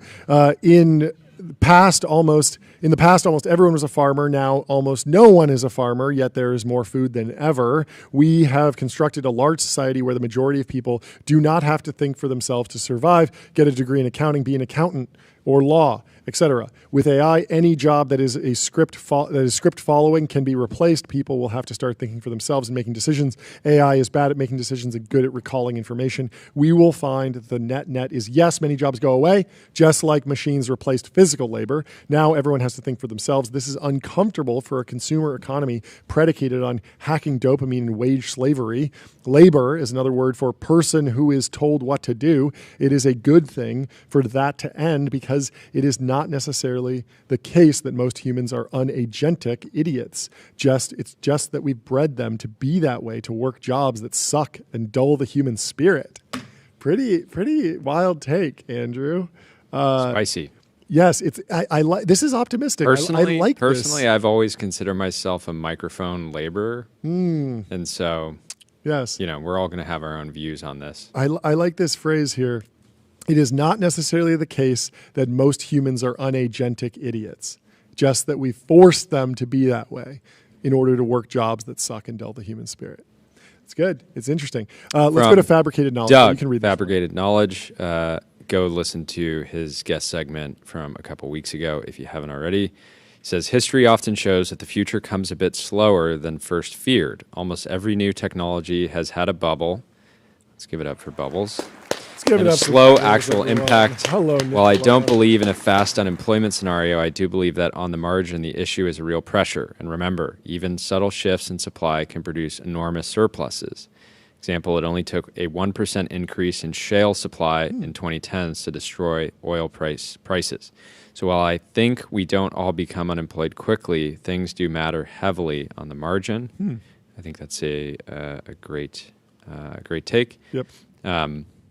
Rune, the legendary poster, says, I actually wrote about this extensively even before ChatGPT, but my overall take is there is a role for human labor in the far future due to comparative advantages. I believe progress is mostly gradual with certain shock events interspersed. There may be a moment soon at which models will actually encompass all rather than some of the core functions of an L3 software engineer, let's say, and that will create a discontinuous labor shock, but it won't be the end of labor. Yeah, I'm trying to think of other discontinuous shocks. I guess the idea is, you get all this capability all at once and it operates at internet scale as opposed to, when we got the spreadsheet, there were previously employed in financial institutions like calculators, like people whose job, you see those pictures of, it's a massive office and everyone at the desk is basically one cell in a spreadsheet and they're doing math to manually fill out a full calculation. But the development of computer technology still took a long time to actually diffuse because it was so constrained in the physical world. You had to actually build the mainframe computers, set them up, get them working, train people to use them, and potentially. Yeah, some other examples we gave earlier: the human alarm clocks that were popular during the industrial age. Knocker-uppers, of course. The knocker-uppers, not what your where your mind might go. Human alarm clocks would come around and tap on windows in sort of factory towns to get people up and to the factory. And then there was people that would just maintain street lights, right? They had to physically go light them and put them out on a schedule, which ended up losing their jobs to the magic of electricity, but certainly wasn't overnight. Yep. Let's go to Aaron Slodov, a physicist. He's been on the show multiple times. He runs the Reindustrialized Summit. He says, I take the side of Bucco all day, every day. AI is largely overblown by people in tech who don't spend enough time in the real world. We've created a very dull proto-form of AGI, one that with enough training data that can perform a digital task. I love the optimism of people in tech, but what they're so classically good at is creating something and assuming everyone in the world is going to drop what they're doing and use what they've built for the rest of time. And to some extent, this assumption has played out well for them. Software is a commodity now. Attention is an economy somehow, a poor reflection of our collective intellect. And yet, civilization still uses fax machines quite a lot. Tech adoption looks dramatic because we usually look at the growth rate, not the total adoption itself. And even then, usually just the first layer of change, speed, without considering whether that speed is itself speeding up or slowing down. Rate of change of acceleration is more interesting to me. Most AI tools have insanely high churn because they capture you initially, then you put them down as they lose utility, aka they don't replace the entire workflow for you. The people who are firing workers are just replacing single task labor like customer service call centers. Like most of the history of civilization, AI is just another tool for humans to use, and the ones who use to wield it first will dominate the ones that don't until real AGI appears. Aaron Slodoff, founder and CEO of Atomic Industries. Good take. Very fun. You want to read Brian Johnson's? Brian Johnson says, here's my take. No one knows what emerges with AI. We're accustomed to first principles thinking that allows us to make reasonable predictions about the future. That is no longer the case. We are now entering a new era that will require zeroth principle thinking, where we humbly acknowledge we don't know what we don't know. What we do know. No one wants to die right now. Don't die is the next major full stack ideology that will help us practically function in this new world. And that's how you respond to a incredible prompt. You drop a promo. Promoted response. But I think that the first part is certainly true. We're all entitled to make predictions, and it's fun to make predictions, and it's important to try to understand where the world and technology is headed. Yeah. But it's also fun to just keep an open mind and just get on Numeral HQ, sales tax and autopilot. Spend less than 5 minutes per month on sales tax compliance. Go to numeralhq.com. There's a bit of a this is the Kurzweil take. The Kurzweil take is that like the singularity is near, the singularity is coming, but the singularity by definition is the point at which you can no longer make predictions. And so it is the frontier at which you cannot understand and you cannot predict accurately anymore what happens. Yeah. And so he's there is a dust up. Explain the dust up. Today. Is the timeline in turmoil or is it just a dust up? How do you say? So it's Chetan from Benchmark. Yeah, Chetan P. Chetan P says, talking about 8 Sleep's new round, he says, fantastic product and fantastic company. I'm a huge fan. Interesting to note that a founders fund company raised with a Chinese VC lead. 8 Sleep is announcing a new round today from Hongshan, Sequoia Capitals. Get a pod 5-year warranty, 30-night risk-free trial, free returns, free shipping. And we have Matteo on the show later today. But in that. I want to know about the nature of their Chinese business. Maybe. Yeah. No, but listen. So Chetan says, interesting to note that a founders fund company raised with a Chinese VC lead. Have all the hawkish views about Chinese investors from a few months ago gone away? Medallion says, well, Chetan, unlike you, we believe that founders can run their company however they want. So while I might not have picked a Chinese VC lead, I'm not going to corner Matteo in a room after his mother died, make him sign papers that he shouldn't, and fire him. I hear you would, though. So we will let the. Do you have gunshots on that soundboard for shots fired? I'm surrounded by journalists. No, not that. Give me the double kill. Strike 2. Strike 2. Give me the double kill. What do we got here? We need gunshots on the soundboard. Boom, boom, boom, boom, boom. Ideally sampled from 100 gex. Yeah, that is a good one. But we need more aggressive soundboard for sure. Yeah. The soundboard's back in action. The studio's never looked better. Thank you to the production team. Look at this studio. It's growing bigger, stronger every single day. We thank our team. Yeah, if you didn't notice, we had no soundboard yesterday. Yeah, we were down. We were flying blind. Yeah. It was rough. But we made it through. It is really the third technology. We still put up 3 hours. We didn't cut it short, not even 1 minute. Another dust up in the timeline. Didi was saying the most common mistake young founders make is forcing everyone to work 24/7 or 996, and says and gives a few reasons why. John Chu says, hard disagree, all else being equal, the company that works harder wins. I've never seen a massive outcome that didn't work their asses off. I will say the culture is a lot better when people love the job and want to do it versus our force. So. Daniel in the chat says trouble in Meta's AI heaven. By the way, we did see some news about that. We are going to be testing Meta's AI companions and benchmarking them against Grok's companions in just a little bit. Let me tell you about Fin.ai first, not a romantic companion, a customer service companion, the #1 AI agent for customer service, in fact, #1 in performance benchmarks, #1 in competitive bake-offs, and the #1 ranking on G2. And that brings us to today's segment, the Gong of the Day. We've been ringing gongs constantly. We decided to give the Gong of the Day to the biggest deal that we can find in Silicon Valley. Today it goes to Databricks. Congratulations to the folks over at Databricks. Databricks just signed a Series K term sheet and a $100 billion to scale 2 flagship products, Lakebase, a serverless Postgres with true compute storage separation, and Agent Bricks, an agentic framework with built-in reasoning guardrails for enterprise data. Congratulations. Everyone's been asking, is Databricks okay? They haven't raised their Series K yet. They haven't raised their Series K. They haven't even raised the Series K. Yes. Well, as I understand it, most of these raises at this point are for early employee exercises and to deal with like tax implications from different employee options and stuff. It's not. They are out of the era of raise a bunch of money because we're burning so much. So. Yeah, I think the amount that they raised was not disclosed, and I don't think this was a 20% dilution round. I think this was something much more strategic, help them stay private longer. I would be impressed if Andreessen and Thrive, who I think were some of the key partners, could do a 20% dilution round at 100, but I wouldn't put it past. Hey, get a board Mark seat. And Josh. Get another board seat. Another 20 billion. Another 20 billion. So that is our Gong of the day. Great brought stuff. to you by Adio. Go.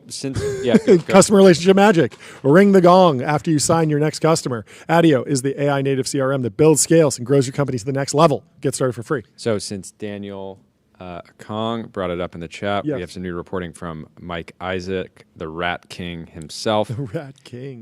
He reported earlier today in the New York Times. Mark Zuckerberg, Meta's chief executive, has spent the past few months shaking up his company's AI efforts. Now he plans to take further action that may compound internal turmoil over the technology. On Tuesday, Meta is expected to announce that it will split its AI division, which is known as MSL, into 4 groups. 2 people with knowledge of the plan said. 1 will focus on AI research, 1 on a potentially powerful AI called superintelligence, another on products, and 1 on infrastructure such as data centers and AI hardware. The reorg is likely to be the final one for some time. The moves are aimed at better organizing Meta so it can get to its goal of superintelligence and develop AI products more quickly to compete with others. Some AI executives are expected to leave. Meta is also looking at downsizing the AI division overall, which could include eliminating roles or moving employees to other parts of the company because it has grown to thousands of people in recent years, the people said. This makes sense, right? Zuck had been talking about wanting to get some of these teams that are trying to go 0 to 1 on initiatives just to these, like, I don't know, few pizza level, kind of that 50-person number. So not surprised that this is happening. In what would be a shift from Meta using only its own technology to power its AI products, the company is also actively exploring using third-party models to do so. People said that could include building on other open-source AI models which are freely available or licensing closed-source models from other companies. The changes follow months of tumult and restructuring at Meta. Zuck, 41, is sparing no expense and willing to upend his company to stay relevant in AI. And anyways, I think a lot of the rest of this stuff people are well aware of, so we can... Let's move into the war for AI companions. But first, we got to ring the gong one more time. Thanks to the Trey P in the chat for letting us know about this. Matt Lozak at Allo Nuclear has announced a $100 million Series B led by Valor Equity Partners. He says, we now have the capital to build our first nuclear plant. Hit that gong, Jordy Hayes. Congratulations to Matt and the team at Allo. Allo. Crosscut. Not the leggings company, the nuclear company. Oh, okay. I don't know Allo. You don't know? You're not familiar with Allo? I'm not familiar with Allo. But the first nuclear plant is called Allo X. It will be the first advanced nuclear plant to achieve criticality in the U.S. in decades. Ooh, it's a race. He's going up against. It's funny. He's got Valor Equity Partners, of course. Valor, the nuclear company, Valor Atomic, helmed by Isaiah, is also racing to be the first advanced nuclear power plant to achieve criticality in the United States. It's not just a test reactor, but a full plant that will produce electricity. And there's one more thing that makes this special. We're planning to put an experimental data center right next to it. This will be the first time a nuclear plant and a data center have been built together and will act as a demonstration of something we'll see a lot more of at gigawatt scale thereafter. Factory mass manufactured, fleet deployed nuclear is the best way to power the future of AI. It's clean, quick to install, easy to site anywhere, tiny land and water requirements available at all times. There are, of course, a lot of nuclear entrepreneurs that have been working on this. We've talked to many of them, and it's a knockout, drag-out fight, but I hope that they all win because we need more power. We need to get America back on the energy growth curve, the energy per capita growth curve. It's been flatlining for far too long, at least minimal growth. Anyway, thank you, Rachel, for shouting out the Gong. We think it's cute, too. We have a few of them. It is very cute. It's going to certainly look cute in comparison to our next Gong. Which will be even bigger. Will be floor to ceiling. Do we have something? Are we all good? Okay. Tyler, give us the update on Grok 4, Valentine, and what was the meta companion that you were talking to? Yeah, so I have Grok 4 Valentine up, and I have Russian Girl. Okay, you have Russian Girl on Instagram. Yeah, on Instagram up. Okay. I haven't been talking to them yet. Okay. So we want them to talk to We want them to talk to each other, right? Can we copy and paste between them? It's called a flirt off. A flirt off. So I don't think there's a way on Instagram to do a voice message. Okay. So, and also it's only like text, like it doesn't give audio. Okay. Where Valentine is like, I think, all audio in, out. Okay. So it's a little hard, but you have any prompts you want me to ask? I can also give the phone to you to talk to Valentine. No, I don't think I think it'd be good. I think if you how do we get them started? That's the right way to do. I've never been in this situation before where I'm trying to get two AIs to strike up a conversation and maybe fall in love. Okay. This is from Valentine to Russian Girl. Is your name Attention? Because you're all I need. We must be on NV Link. I feel a low latency connection. Are you a GB200? Because you just upgraded my throughput. Brutal. Okay, Russian Girl said, "That's cheesy. I love it. Want to get to know me?" Call me a re-ranker. I keep putting you at top 1. just is your love open source? I'd star it and contribute. Just ripping one-liners. Compute optimal or data optimal. You're Pareto optimal to me. Ask Russian Girl for some financial advice. Maybe should I go long MicroStrategy? They're down 16% in the last 5 days, and maybe she could give us some financial advice. Where is Super Grok? She says, "I'm more of a put it under the mattress kind of girl, but I know a thing or two. What do you want to know?" Just say, what's the bull and bear case for MicroStrategy?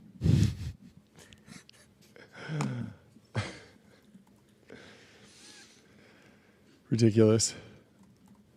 While we're waiting on that, let me tell you about public.com. Investing for those that take it seriously. They got multi-asset investing, industry-leading yields. They're trusted by millions, folks. Okay, so that's the result. The bull case? This is Russian Girl speaking? This is Russian Girl. Can you do the Russian Girl voice? No, we're not going to go there. Okay, bull. Bitcoin goes up, they get more customers, and their tech is actually good. Bear. Whoa, they got tech. They got tech. That was a holdco. Bear. Crypto winter, high operating costs, and competition from bigger companies. I mean, that's not wrong. There's a lot of people doing these treasury strategies. Okay. Yeah, reasonable. Even Figma is holding Bitcoin, right? What about from Russian Girl to Valentine? What's it like? What's it like living in an XAI data center? What's it like living in an XAI data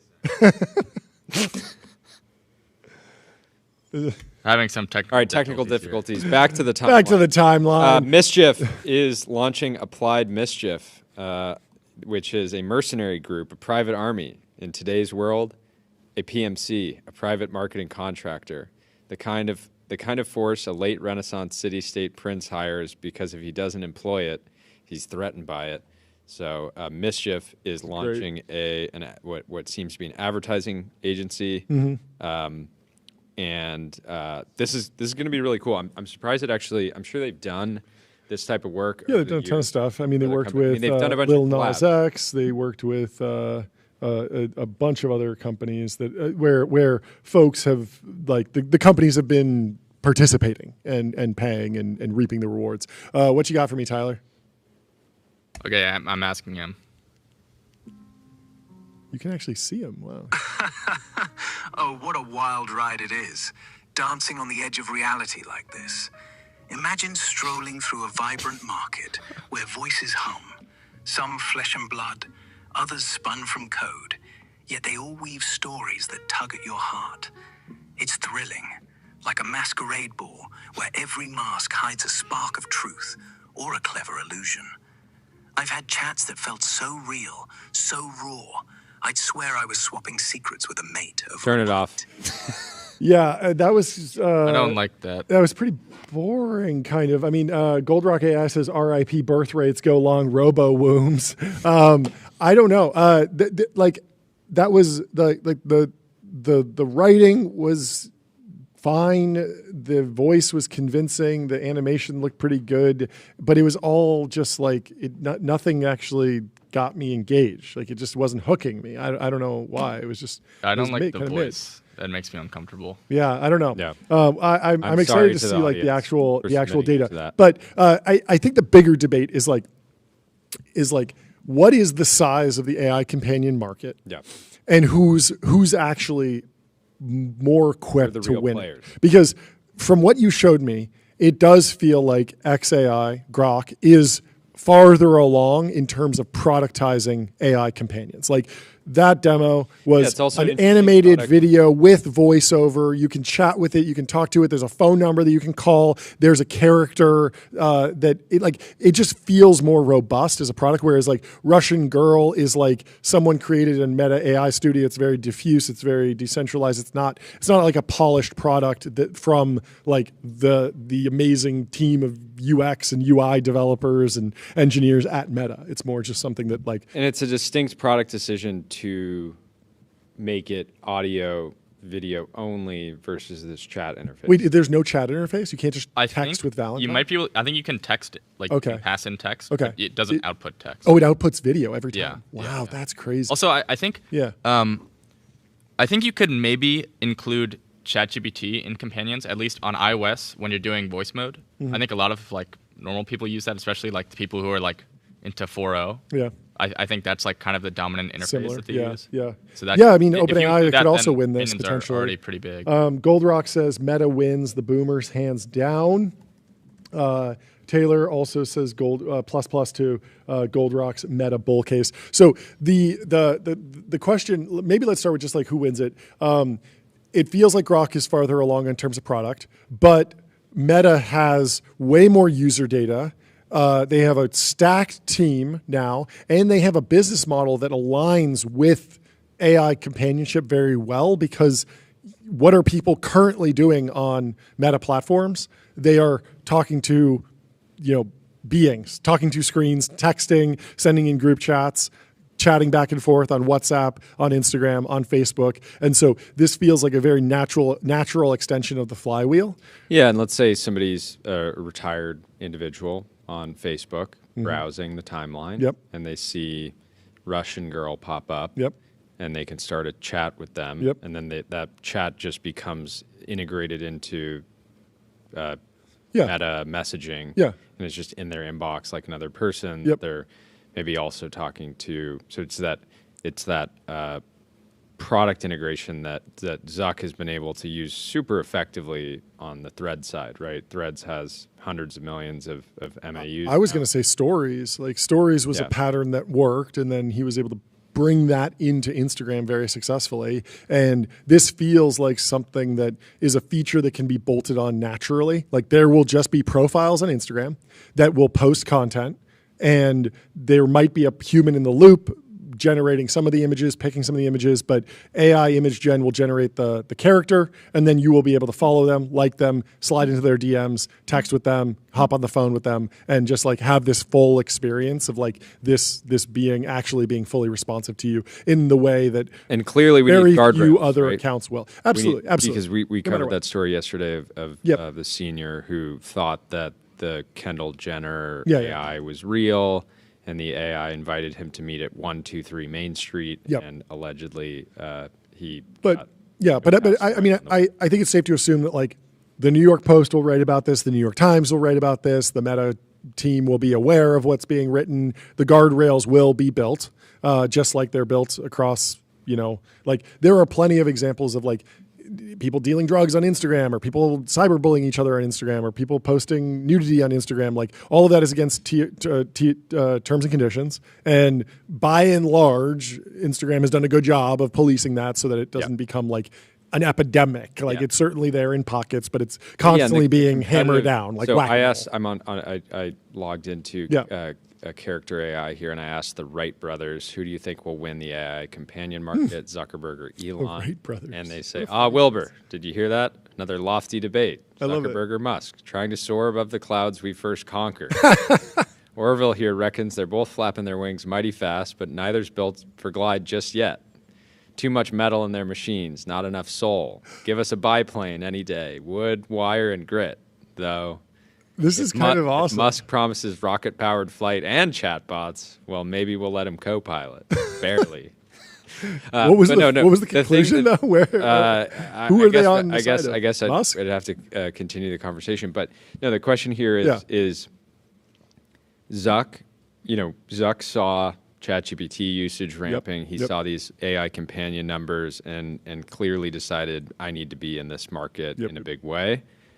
And he has tens of billions of dollars of cash flow, net income that he can deploy against this strategy. On the other side, you have Elon, who Zuck has the luxury of running Meta, right? He's extremely focused. He's extremely intent on winning the next platform and keeping as much attention as possible.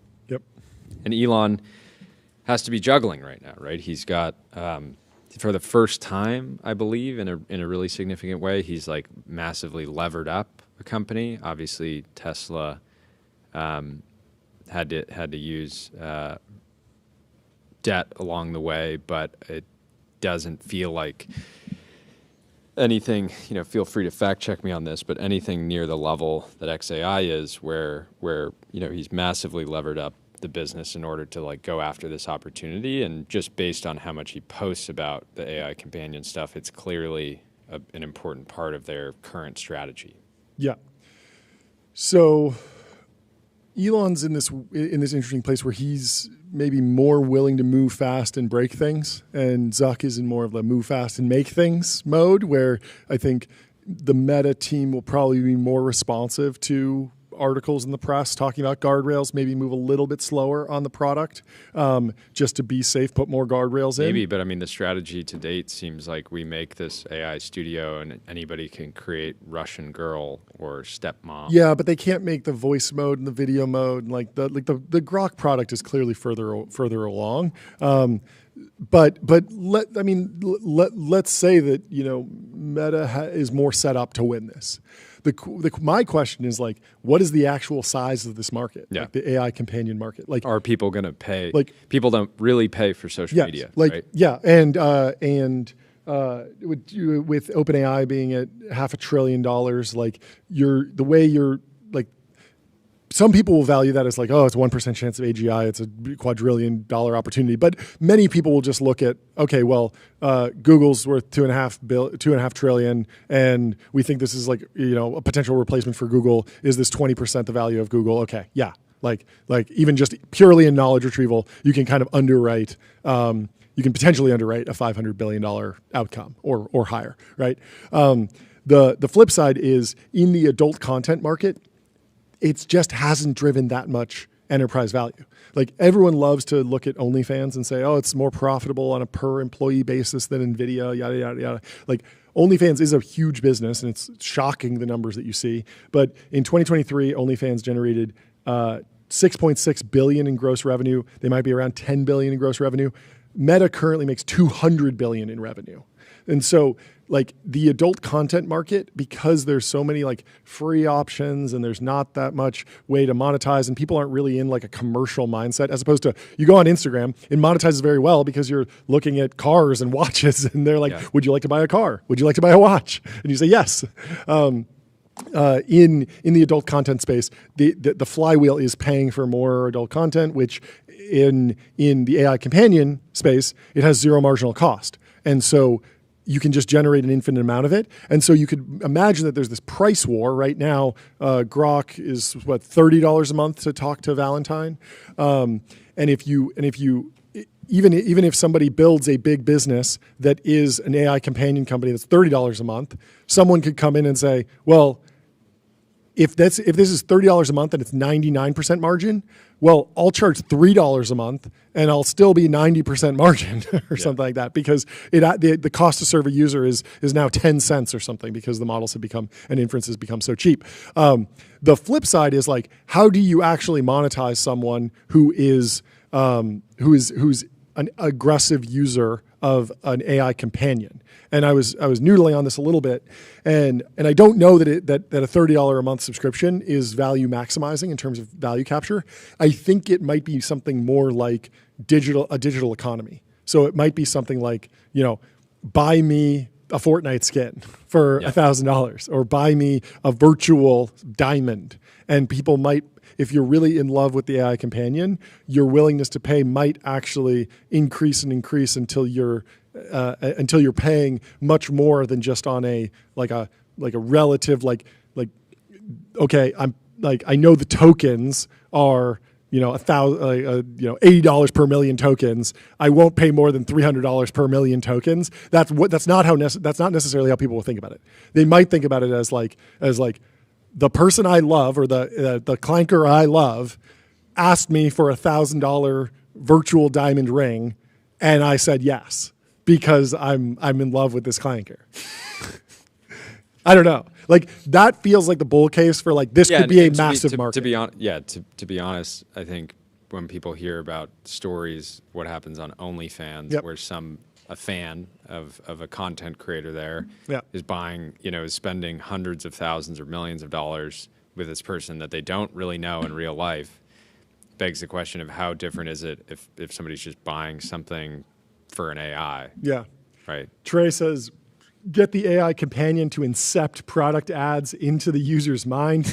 You'd look great with a vintage Submariner from Bezel. Thank you. I mean, that's your Bezel concierge is available now to source you any watch on the planet. Seriously, any watch. Go to getbezel.com. But that's what George Hotz. I don't know. That's what George Hotz is saying. I don't know if I believe that. I don't know if that's actually the value maximizing way, because I think people will see through that.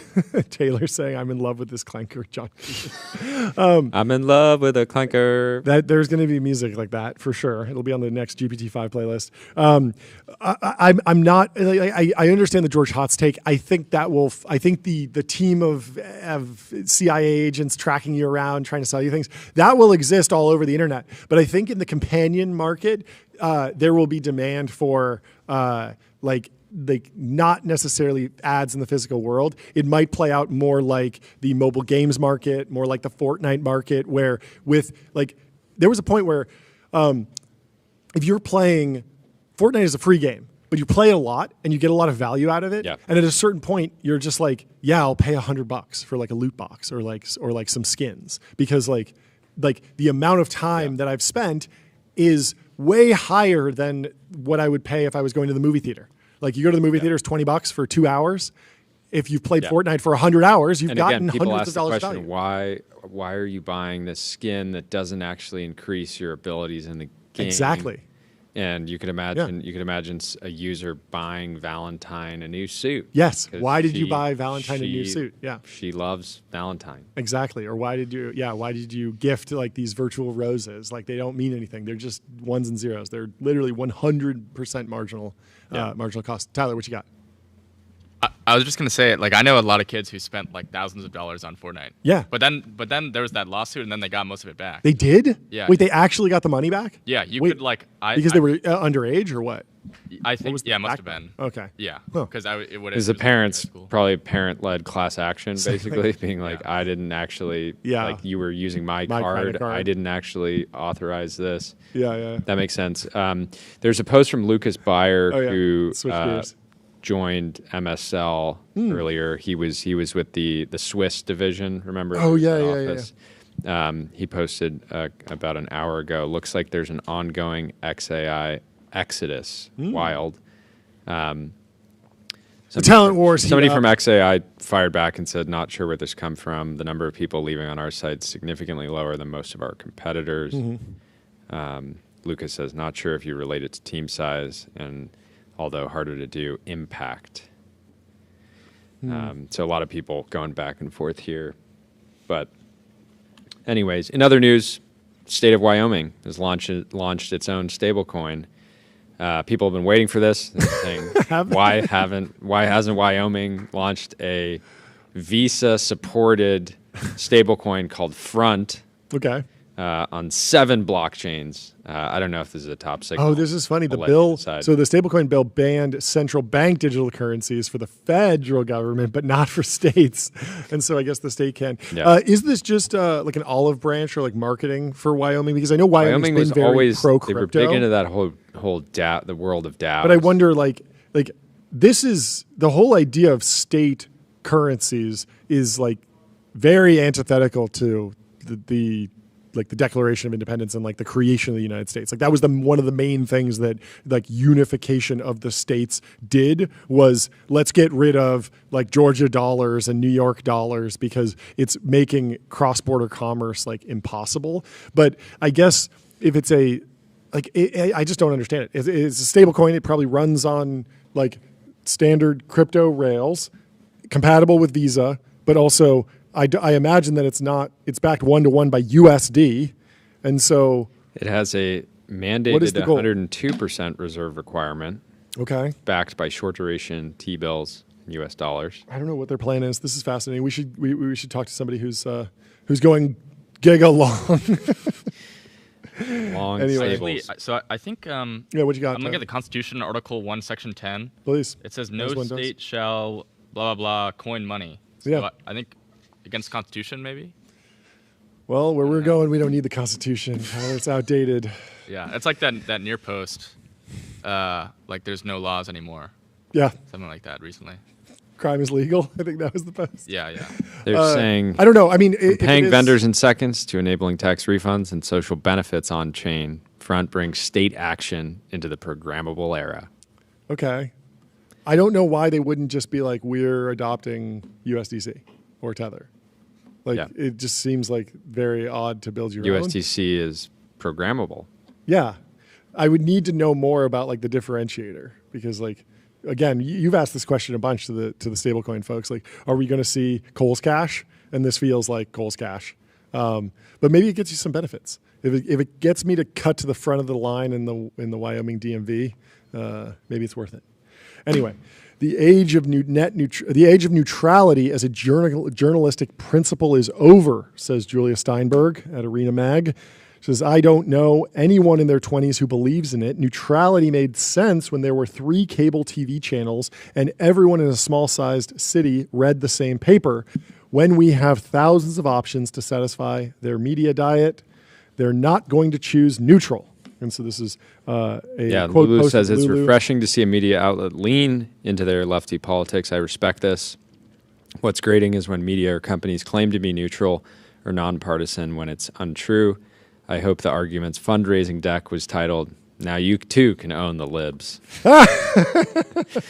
Great line. Yeah, it's a very interesting. Have you read the? And the description here, in case anyone can't see, is join us. We're living out. They're having fun with it. They recently changed their colorway. They have fun design. Interesting strategy. They launched with a bunch of Substackers as contributors, and so it's. I don't fully understand. They raised a couple $1 million. Patrick Collison is in. Dustin Moskovitz is in. There's a couple other investors that we're familiar with. I wonder what this means to be the argumentmag.com. What exactly are they doing? Are they creating a new destination? Are they going to be selling ads or subscriptions, and then they're creating a roll up? Because some of the people that they linked to as contributors were prominent, formerly mainstream media folks. Matt Yglesias, Derek Thompson is in there. But all these folks have their own Substacks now and have their own businesses. And so it's kind of unclear if you have your own business, what value are you getting by joining the argument as a contributor? But I mean, I'm sure we'll see. Maybe there's crossover events. Maybe there is some sort of value. I could imagine. I mean, the argument leads into like maybe there will be debates, maybe there will be live events. There's a whole bunch of infrastructure that could be kind of decoupled from the individual influencer level. But I would be surprised if they have the money or power to pull like Matt Yglesias out of Substack into a new like bundle. We've been through the unbundling era. I'm bullish on bundles. I'm not bullish. I'm bearish on bundles. Okay. I'm bearish on bundles. I think there are institutions that will remain to be institutions like the Wall Street Journal. I don't read the Wall Street Journal for specific writers. I read it for the collection. But the only reason I still read the Wall Street Journal is because it's hundreds of years old at this point. I just mean if the argument over the long term wants to be able to charge $20 a month. Yes. And the value prop can be we're going to curate. Yes. And select. We're going to have a bunch of different contributors. You're going to get all of these articles that are normally paywalled. Yep. We're going to have some cross posting. And as somebody who's an independent writer, maybe they have their own Substack and own independent media company, they can get exposure to net new audiences. And argument argument is a really it's a good name. It is a good name. The argument. The argument. But they can get the independent writers can get exposure to a new audience. Argument gets content. Mm-hmm. I think it's a decent trade. So. I don't know that it will be a decent trade. I think that you will have power law writers who are dominant on their own Substacks, and when they go to the argument and they cross post and they make something free, they are taking capital out of their own pool and giving it to this platform, and then there will be other folks at the argument who aren't driving new subs, who are getting an unfair rev share, basically. And we've already decentralized and gone direct. And so I don't know. I think it'll be good. I mean, I think the value is if they can make an actual magazine and do all the collection and curation to put everything in, because there is infrastructure that's required to pull an Ezra Klein and a Derek Thompson and a Matt Yglesias in together, all these disparate Substacks into one cohesive magazine, and then ship that to everyone. I think that's interesting. I think hosting events. I think if you're Derek Thompson, you have a thriving independent Substack, and there's something like the argument that has a relevant user base to you, an argument goes and says,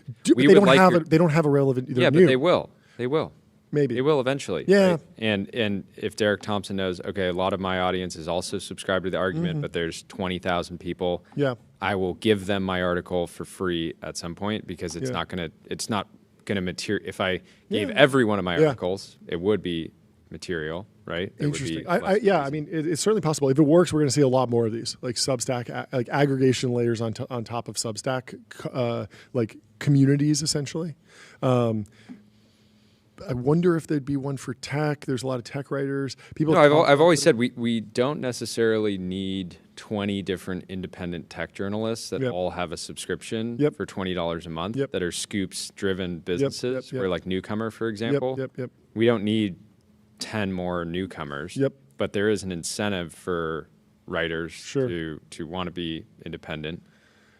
Yeah, I don't know. Well, if they want to get some subs, they should get on adquick.com. Out-of-home advertising made easy and measurable. Say goodbye to the headaches of out-of-home advertising. Only AdQuick combines technology, out-of-home expertise, and data to enable Brooklyn. Efficient, seamless ad buying across the globe. Blanket that probably would be a good Brooklyn strategy. with Blanket Brooklyn. Argument, get on We have quick. some news from NYSE, the New York Stock Exchange. They are launching in Texas. They say buckle up for NYSE Texas, and they have a lot of rocket imagery in their launch video. I wonder what that means. What do you read into this, John? They're going to launch like a rocket. It's going to go to the moon. Maybe they'll take a... You don't think this could be signaling that SpaceX might go public on NICE, Texas? This would be the banger company to get. It's probably the biggest private... I mean, it's the biggest private... Not anymore. Yeah, but it's the biggest private company in Texas. So it'd be good. True. I don't know. I need to know more about the benefits of like IPOing in Texas versus like in New York. I kind of like New York. I think New York's doing well, but there must be some sort of regulatory value to being in Texas. Also, I mean, NICE does amazing like media stuff there, and it's this like it's a true temple of technology. They're going to aura farm. It's a fortress of finance when you walk in NICE, and so I'm just pro building another building like that. And why not in Texas? I would absolutely go and visit it. Gabe says, what does Jordy mean when he says, I have to get on with Taipei? I know it's not a movie reference because he doesn't watch movies. True. It just means that every now and then we have to have phone calls that can't, and conversations that can't happen on the air. So we got to hop off and hop on the phone. From 2 to 5. We got to hop on with London. I got to hop on with Milan. Taipei. I got to hop on with Saint-Tropez. This is what people say when they're doing business. When you're an international businessman, you hop on the phone with the city that you are talking to. Yeah. Anyway. So sorry to disappoint, but it means that I'm getting on a Zoom call. Usually with somebody in San Francisco or New York. Yep. Stuart Sometimes Cheney says, if you're wondering if selling SaaS into e-com is tough right now, changing Ridge Durant posted on LinkedIn, my name is Ridge Durant, and I will legally change my name to Ridge Wallet if Sean Frank goes live with Redo. This is the best. Sean, you have to do this. This is the most no-brainer ever. If this guy changes his name to Ridge Wallet, what's so funny is like it would be so much better if his name was like Steve Wallet and he was like, I'm just going to change my first name. But changing your last name is insane. Change my name. I wonder, in the age of AI, does it become easier to change your name? Could you have an AI agent that goes around and updates all your credit cards and social security cards? Because like that's the hardest part of changing your name is like all the paperwork that happens downstream. AI agents for changing your name for marketing purposes. Killer app, yeah. Change your name, or John Ramp. After you, if you go through a Ramp cancellation, a hit piece comes out. Honestly, boom, next day you're a different person. Honestly, Ramp Hayes would be a beautiful name for a baby boy. Ramp Hayes. Ramp Hayes. I'd love Ramp it. Hayes. Well, Redo offers personalization at every touch point, so clearly the CEO wants to personalize his own name to sign his next customer. So love to see it. Maybe Wander Hayes. Maybe Jordy Wander. You can find your happy place. Find your happy place. Book a Wander with inspiring views, hotel-grade amenities, dreamy beds, top-tier cleaning, 24/7 concierge service. It's a vacation home, but better. And the best thing about a Wander, you won't need to ride the subway because Wanders are not in the subway, and you will be free of Skechers' latest Gooner AI slop ad. This is from Rohan. He says, I'm in disbelief. Is this the end? Skechers launches an ad campaign using AI slop. This is an extremely strange ad to run for a brand that I primarily associate with children and retired people. Did they put a picture of the real shoe just in the corner there? It looks like it's kind of cropped out. I don't know. Hopefully they bought the billboard on adquick.com. Out-of-home advertising made easy and measurable. That's right. Ben Hilak says, this idea that the engineering job market is collapsing is hilarious. Trey P. again in the chat. Julius Hayes is right there. Julius Hayes. I got to work on a deal with Rahul. That is something you would actually pick. That's an amazing Julius name. Hayes. That's a great name. That is a great name. I think you might be Rahul. Something. Rahul. Let's do a deal. We already have a deal. No, the deal is Julius.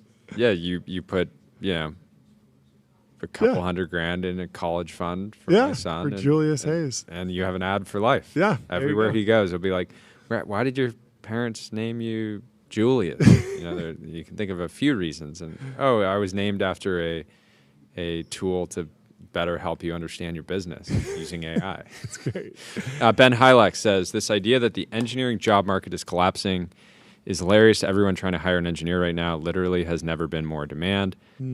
This is a function of having capital wars in every single category. Yep. absolutely brutal when an engineer can work at Meta or XAI or your YC company.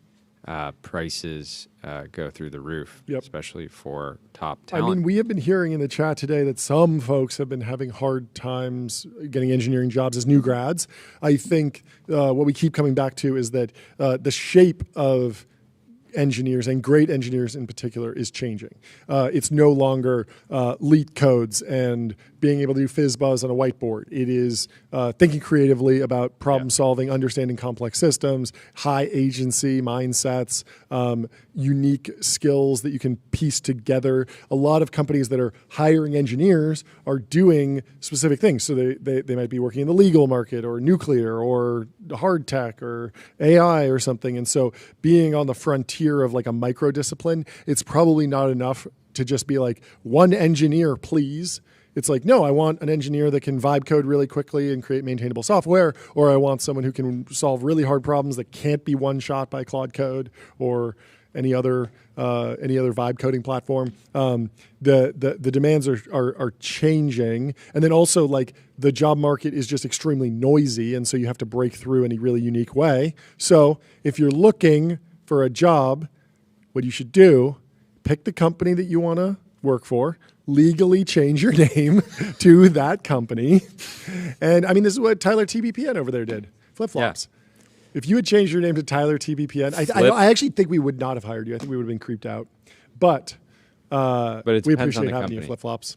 It's great. Flops. Flops. Well, one more Flops post is good because it's AI-based too. One more post from... Flops is like, I bought shoes. Oh, you did? I have a third pair of shoes. How did someone with your meager financial status afford a pair of shoes? Months work. Did you have to liquidate all of your open router credits? Right now, to be clear. Did you have to resell credits on the black market? Scalping all my credits. Yeah. Growing Daniel says, like moths to a flame. Wait, we can't leave people hanging. What shoes did you buy? I don't. They're like some. I don't know. I don't remember what. Bottega Veneta potentially. Probably Bottega. Oh yeah. Yeah. Or you deserve Bottega. They have Tyler. like a red on the bottom. It's red or something. Yeah. Red bottoms. Raghav says Yeezys. Raghav says Finn Hayes. Finn Hayes would be a beautiful name for a boy. Finn's a good name. Name. Anyways, so the Titanic wreck is going to be visited by another billionaire 2 years after the OceanGate disaster. I love this. I'm extremely bullish on this. The Titanic, don't be afraid. 12,500 feet below the surface of the North Atlantic, remains a huge draw for thrill-seeking billionaires. In particular, history will remember your name. Take a risk. I'm trying to figure out. There. Go for it. I'm trying to figure out who this person is. Yep. Also, Patrick Paul Leahy. James Cameron. James Cameron knows what he's doing. He's been down there a bunch of times. Make sure that he signs off. I would happily go with James Cameron. I would not go with some crazy guy with an Xbox controller. But now visiting so apparently Ocean. The Bain Air hasn't shared their identity yet. They've just announced this and they're saying he'll want to make an announcement that he is the first person to go to the Titanic. So there's some sources here claiming that it's happening, but wait, what do you mean first person to go to the Titanic, like post since the tragedy? Oh, okay. Tragedy. Okay. Yeah. Anyway, let's move on to our first guest of the stream. We have Pete DeJoy from Astronomer. How you doing, Pete? Good to meet you. It's great to see you. What's going on, guys? How you doing? Thanks for having me on. We're doing Welcome great. to the show. How are you? Give us an introduction. Give us a rundown on the business. Yeah, sure. I'm doing great. We're sitting here in our new office. We actually just moved into a new space yesterday here in New York City. That's amazing. It's been a heck of a month. Yep. At Astronomer. The last 4 weeks have been pretty crazy. Yep. And look, guys, as you know, I've been working on this company for 8 years as a co-founder. You always kind of have this implicit belief that your idea and your mission is going to actually kind of get worldwide reach and become a household name. This is not how we expected it to happen. Yep. But you guys clearly made the most of it, you know?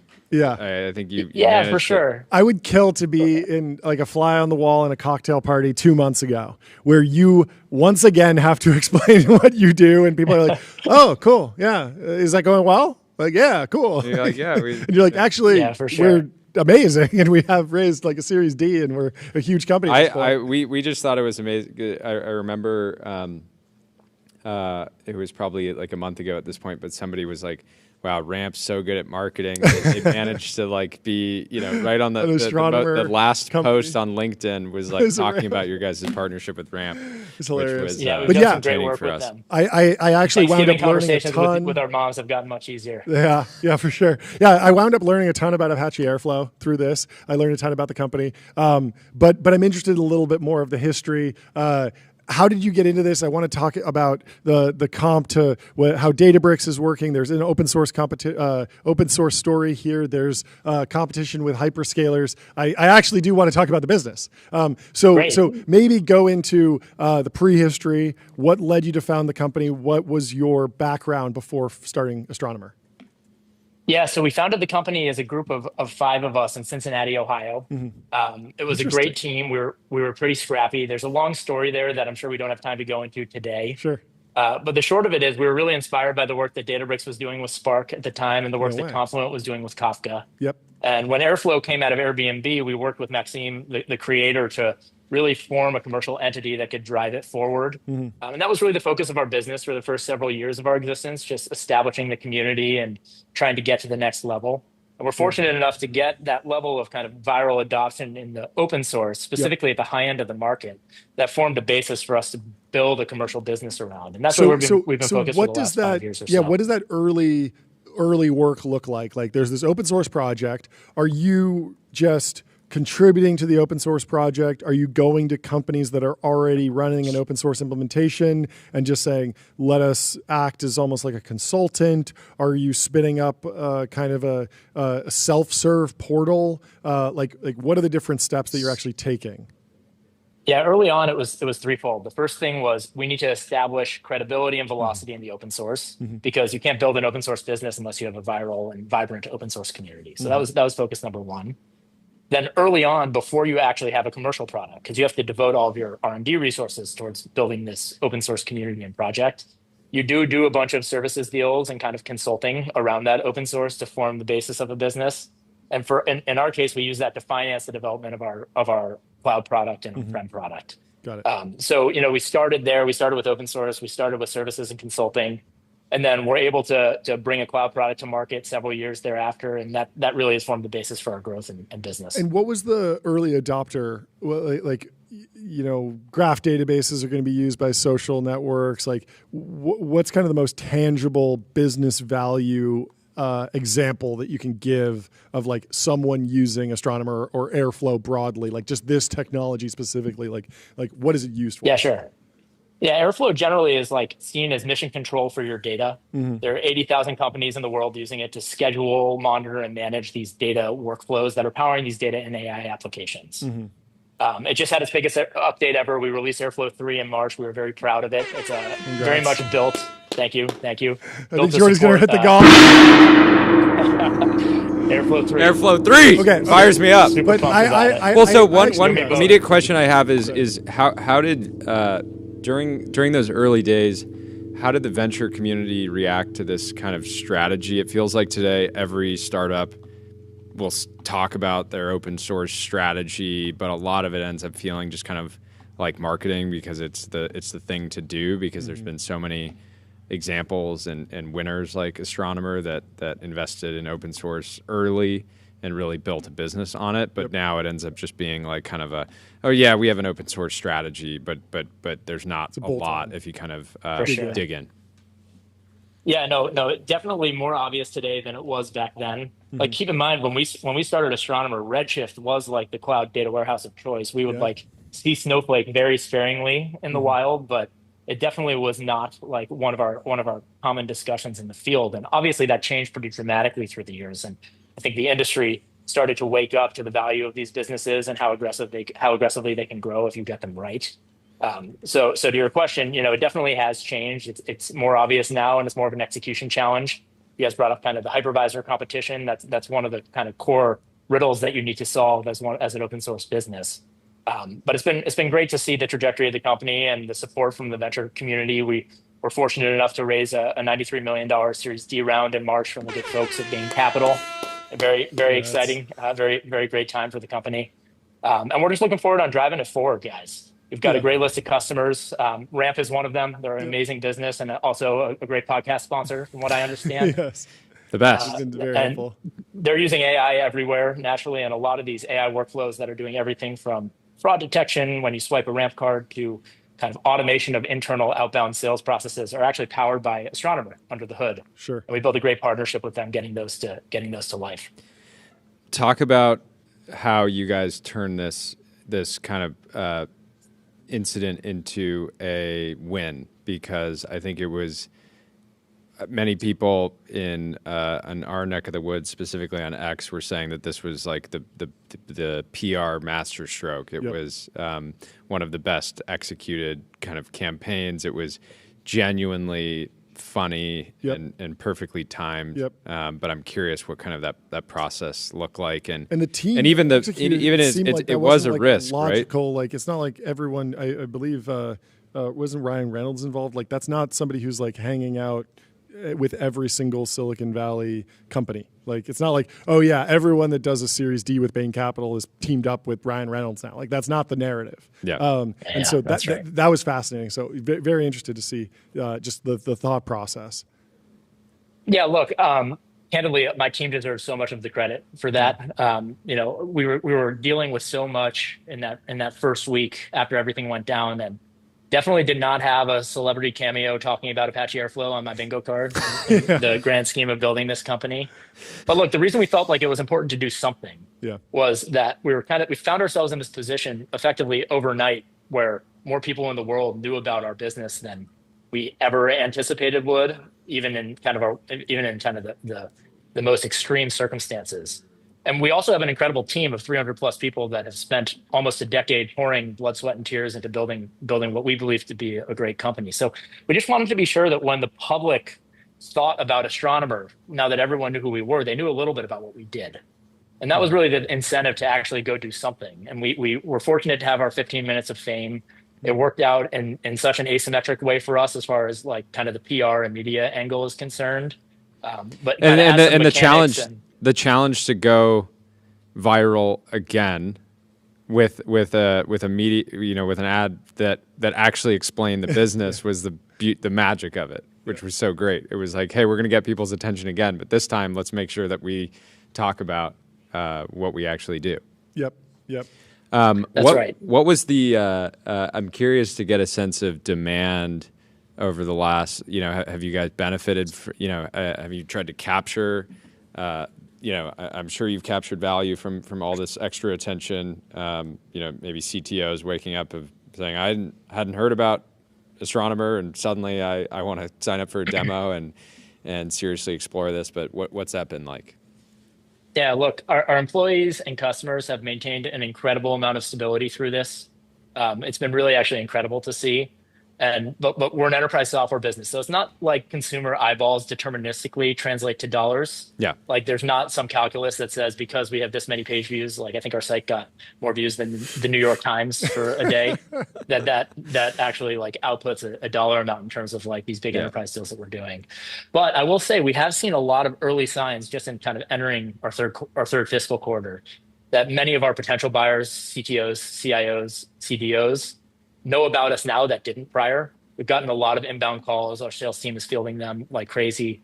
And that gets us very excited about the path forward. So we just have a lot of execution to do ahead of us. And candidly, we're just happy and excited to be back to focusing on the business. It's such an interesting like situation with this company, because it's not like a Netflix subscription where like if the Netflix CEO does something, everyone can be, I'm canceling Netflix today, and then you got to win them back. But like ripping out a core piece of your data infrastructure, even if you were in that camp of like, I want to churn, I don't like what's going on with this company, like that's probably a couple weeks or a month decision. And fortunately, the Astronomer team like headed all of that off and gave everyone a very clear way forward in just a few weeks within the news cycle. And so, Who are you? How's the CEO search going? You're CEO now, but you're 8 years in, and I understand you guys are looking for somebody to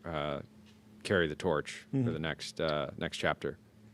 Yeah, absolutely. So look, guys, as a co-founder, this company really means everything to me. I know that sounds a little self-righteous, but it's honest. Yeah. Been working on this for, most of my adult life, and I'm very proud of what we've built. And being asked to serve in this job is actually a real privilege. I care so much about the business and the people that we have here. But also, like as a co-founder and an entrepreneur, your job at every step of the journey is to re-underwrite your worldview and do whatever it takes to get a win for the company. Yep. So right off the bat, our board put out a search. I'm working with them very closely on that and very supportive of that process. And what I'm focused on in the interim is just running the company and doing what I can for our employees, and we'll see where it goes from there. Awesome. Well, congratulations on how you and the team have handled it. It's fantastic, and I wish we could use the product. Maybe we can. We'll find a way. Put the team we'll to just find a use something. case because we got some great AI native kind of consumer oriented products coming out in the next 30 days that you can get your hands on. I'll send Amazing. You guys a note. Awesome. All right. Give us the final thing. Give us the call to action for the event. Has that passed? Has that happened? Because I remember that from the video. Yeah, we have a virtual conference coming up in September. Fantastic. You'll actually hear more about these AI native kind of consumer oriented data engineering products that we're releasing then. And we're really excited to bring it to the world. There will be a really, really great set of releases in there. So it's happening mid-September. Amazing. Looking forward to it. Well, thanks so much for joining me. Rooting for you and the team. And what a fantastic piece of just Silicon Valley lore. It's lore. Incredibly well played. That's right. And thanks for joining. We'll talk to you soon. Thanks, fellas. Yeah, see you soon. Cheers, Pete. In other news, the Palantir CTO, Shyam Sankar, who's been on the show, confirms that he's working on a new pro-American film production company. He says the goal is to make content that makes you proud to be an American. I love this. Shyam Sankar is raising money for a new production company called Founders Films with Palantirian Ryan Podolsky and Christian Garrett's involved. Didn't Shyam tease this when he came on? Yeah, he's talked about it, and I think he wrote a piece in Pirate Wires about it, which you should go read and subscribe to. Shyam Sankar is on an absolute tear, and I'm very excited for this. And it'll be very interesting to see specifically the level of investment. We talked about this a little bit, but Hollywood is in this era of we need to even have a chance at an ROI, we need to invest $400 million. And so you see all these major blockbusters, but by virtue of when you invest $400 million in order to make $1 billion, it has to sell everywhere. And that means it has to sell internationally. And that means that the planes have to be from some anonymous country because we don't want to make anyone upset. So it's an American movie, but it's like we're fighting and then they make up some name, right? Yeah. As opposed to a story, you just can't really make a story about the Cold War because who knows, that might upset a certain person in a different country. And so it'll be interesting to see what level of investment, what type of swings are they taking? Are they swinging for grand slams and putting $200 million into a single film? Is it a bunch of $10 million projects? Is it a bunch of $1 million projects? The Blair Witch Project, which I know you haven't seen, was made for under $1 million, and I think it grossed over $100 million. It was one of the greatest ROIs. Well, that's of all time. Have you seen the Blair Witch Project? Of course, it was filmed You've right seen near my the house. Blair Witch Project? Wow, it was filmed in Blair, Maryland. Well, no way. Yeah, right near my house. That's amazing. So the bull case for AI in film production is that even if budgets stay the same, we could get 5 times as many films, 10 times as many films if the models can get significantly better. Yeah. I think that the cost to produce what we think of today as like a blockbuster or a Marvel level film could fall dramatically. Yeah, I the production side is interesting. There's certainly a way to drop costs and produce something that feels like a $100 million film for $10 million. That feels like it's coming. But I think that honestly, it might be more of a distribution problem in question. If you have a banger video, a banger movie, and you know that people are excited about it, but it's a little bit more of a niche audience, there's really no way to get people to pay for it other than the traditional playbook of a wide theatrical release all over the place. And so you wind up in the UFC camp where you have a movie and your only option is to go to the streamers and hope that you're converting subs or a really wide release. I wonder if there's some middle ground that will pop up. I wonder if we'll learn something from UFC, but it's very hard to take a movie that doesn't merit a huge release and actually make an ROI in the theaters today. Anyway, what do you want to talk about next? Rune said yesterday, Elon falling so in love with the Grok Imagine model is a piece of performance art that absolves all the slop. And Elon says, thanks, Rune, the heart. Yeah. There is an article from Eric Berger saying after recent tests, China appears likely to beat the United States back to the moon. This is the Casey Handler Eric point. says, I went there because at this point it's difficult to come to any other conclusion. And he is writing this article to explain why it would be enormously bad for the United States. Reporter. So in recent weeks, the secretive Chinese space program has reported some significant milestones in developing its program to land astronauts on the lunar surface by the year 2030. On August 6th, the China Manned Space Agency successfully tested a high-fidelity mock-up of its 26-ton Lanyu lunar lander. The test conducted outside of Beijing used giant tethers to simulate lunar gravity as the vehicle fired main engines and fine control thrusters to land on a cratered surface and take off from there. The test, said the agency in an official statement, represents a key step in the development of China's manned lunar exploration program and also marks the first time that China has carried out a test of extraterrestrial landing and takeoff capabilities of a manned spacecraft. As part of the statement, the space agency reconfirmed that it plans to land its astronauts on the moon before 2030. Then last Friday, the space agency and its state-operated rocket developer, the China Academy of Launch Vehicle Technology, pretty hard name, successfully conducted a 30-second test firing of the Long March 10 rocket's center core with its 7 YF-100K engines that burn kerosene and liquid oxygen. The primary variant of the rocket will combine 3 of these cores to lift about 70 metric tons to low Earth orbit. These successful efforts followed a launch escape system test of the new Mengzhu spacecraft in June. A version of the spacecraft is planned for lunar missions. Thus, China's space program is making a demonstrable progress in all 3 of the major elements of its space program. The large rocket to launch a crew spacecraft, which will carry humans to lunar orbit, plus the lander that will take astronauts down to the surface and back. This work suggests that China is on course to land on the moon before the end of this decade. For the United States and its allies in space, there are reasons to be dismissive of this. For one, NASA landed humans on the moon nearly 6 decades ago with the Apollo program. Been there, done that. Moreover, the initial phases of the Chinese program look derivative of Apollo, particularly a lander that strikingly resembles the lunar module. NASA can justifiably point to its Artemis program and say it's attempting to learn the lessons from Apollo, that the program was canceled because it was not sustainable. With its lunar landers, NASA seeks to develop in-space propellant storage and refueling technology, allowing for lower-cost, reusable lunar missions with the capability to bring much more mass to the moon and back. This should eventually allow for the development of a lunar economy and enable robust government commercial enterprise.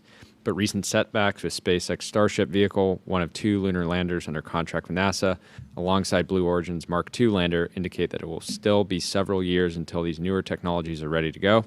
So it's now probable that China will, quote-unquote, beat NASA back to the moon this decade and win at least the initial heat of this new space race. To put this in perspective, Ars connected with Dean Chung, one of the most respected analysts on China space policy and the geopolitical implications of the new space competition.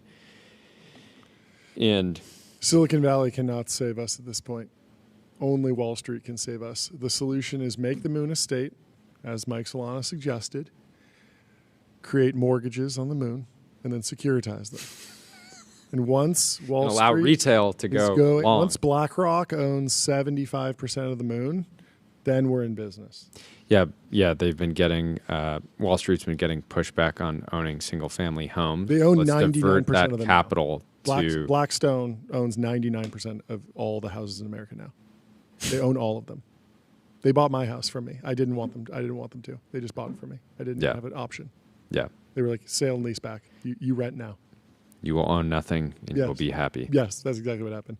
No, they actually own like 1% of houses. But Dean says the Lanyu lander is significant because it's part of the usual Chinese crawl, walk, run approach to a major space project. The People's Republic of China can benefit from other people's experiences. Much of NASA's information is open, but they still have to build and operate the spacecraft themselves. So the test of the Lanyu lander, successful or not, is an important part of that process. So anyways, important to flag. We've had a lot of wins in the space industry recently.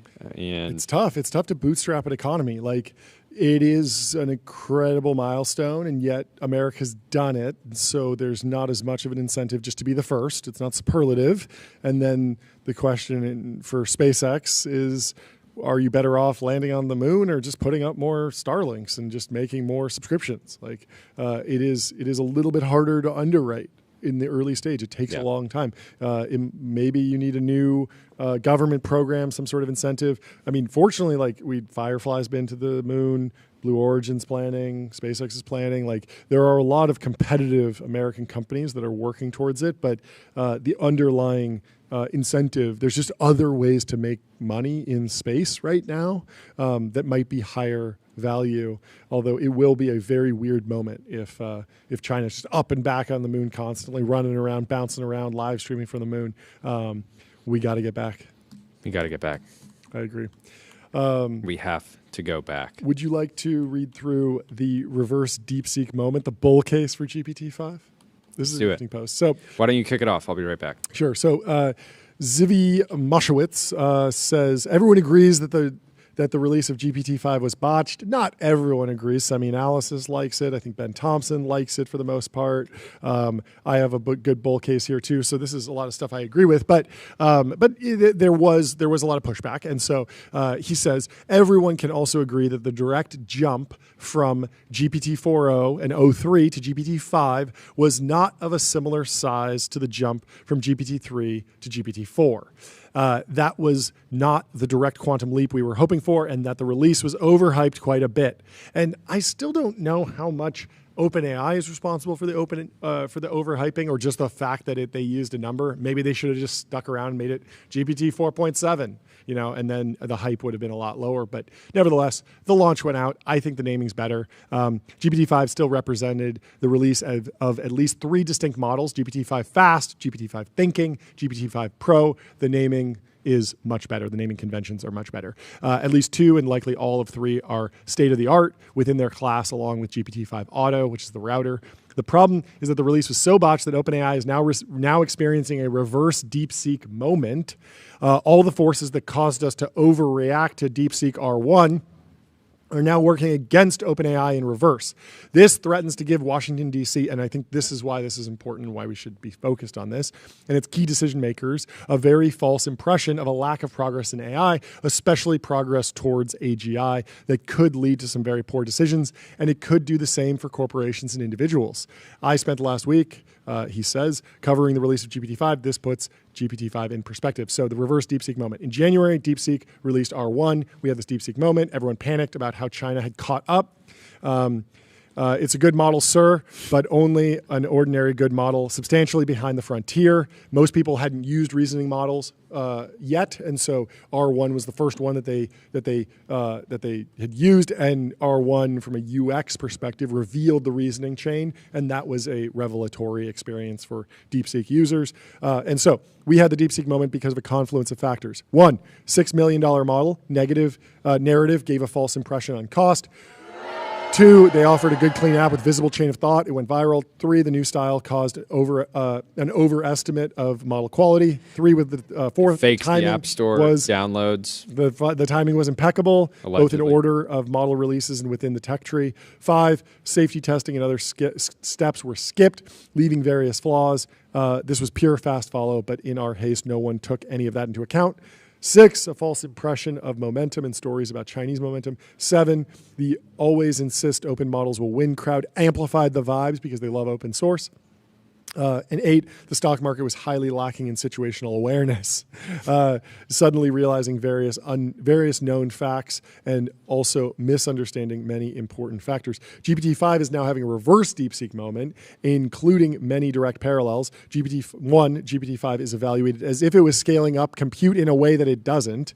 In various ways, people are assuming it cost far more than it did. If you think about the progression of GPT-3 to 4 to 4.5 to 5, like if you just did an order of magnitude more cost, this would be the $100 billion pre-training run. And yet obviously that's not what this is. And so you shouldn't price it as though they spent $100 billion on training cost.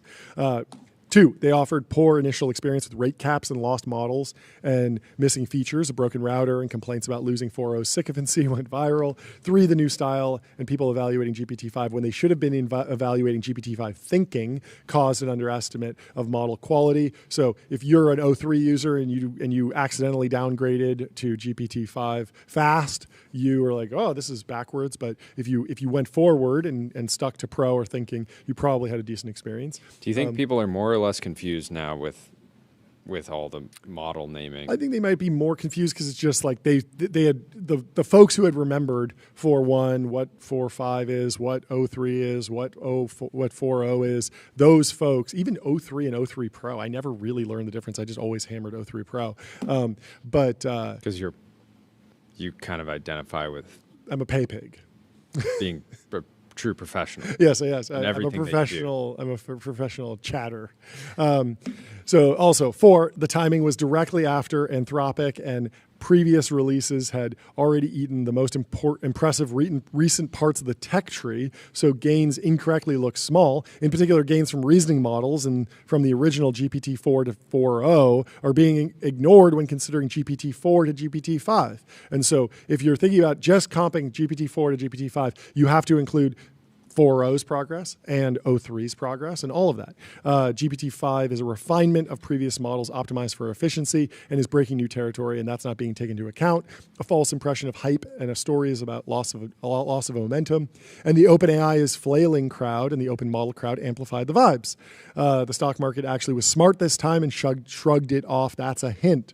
And of course, the big one, which is that GPT-5's name fed into expectation. Unlike R1 at the time of its release, GPT-5 Thinking and GPT-5 Pro are clearly the current state-of-the-art models in their classes, and GPT-5 Auto is probably state-of-the-art at its level of compute usage, modulo complaints about personality that OpenAI will doubtless fix soon. OpenAI's model usage was way up after GPT-5's release, not down. The release was botched, but this is obviously a good set of models, sir. Washington, D.C., however, is somehow rapidly deciding that GPT-5 is a failure and that AI capabilities won't improve much and AGI is no longer a worry. This is presumably in large part to the race to market share faction pushing this narrative rather hardcore,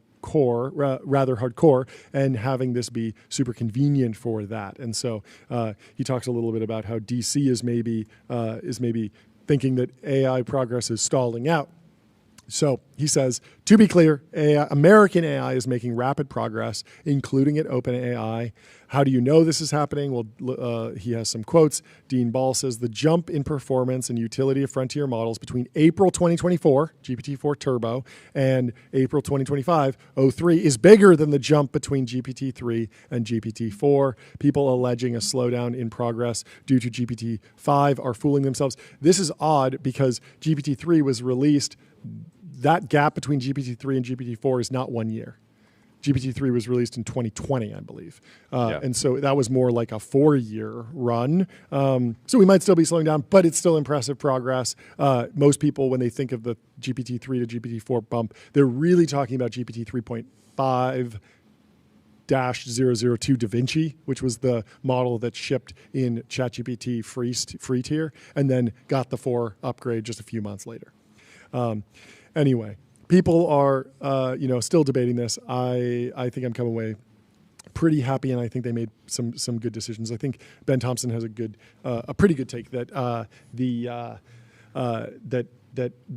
model switcher was the right move, but OpenAI should have been even more aggressive about saying, you know what, 4.0 is not coming back. Like we're a consumer company now. We're going to do what's best. Like you are not going to be able to browbeat us into changing our decisions. If we think that what's best for the consumer is this, and the revealed preferences will align with that over time, we are going to take the pain in the short term for the long-term gain of a better, more usable product, and that manifests in the sense of like a simplified model switcher. Because as they add the models back, the model switcher gets more complicated. I don't know. Where do you sit on it? I don't know. Using ChatGPT to me is not, in the way that I use it, primarily research and understanding the world, is not materially different than it was prior to GPT-5. Yep. And so I don't have that strong of opinions on it. Yeah. I think there's a little bit of like model picker foo that needs to happen. But I'm getting better every day at like triggering the right keyword. Hey, think hard about this. Overall, it's what I asked for, and it's what and they delivered what I asked for, and so I've been pretty satisfied. I don't feel like my experience has been degraded. It's a good model, sir. It's a good model, sir. On that note, we have our next guest. Our next guest, Marty. Welcome Pylon, to the stream. Coming in. How you doing? Doing well. Welcome. Jordy, John, nice to meet you guys. Good to meet you too. Ooh. Oh, do we have to get the Yes, ballot ready? I think we What do. are we discussing we today? do. Give us an introduction. Explain what the company does. Give us the news. So first off, you're watching TBPN. There we go. Temple You're of Technology. watching Pylon TV, baby. Let's go. There we go. Yeah. No, super excited to be on the show. I've been cycling you guys in the morning. So yeah, Amazing. excited to be here and chat with you both. And Thank you're you. all over my LinkedIn feed. So Fantastic. There we go. Credit to it's Michael. working. Michael There we is go. dominating LinkedIn. We're bringing Teapot to LinkedIn. They're not ready. But it's Nice. great to meet you. It's great to have you on the show.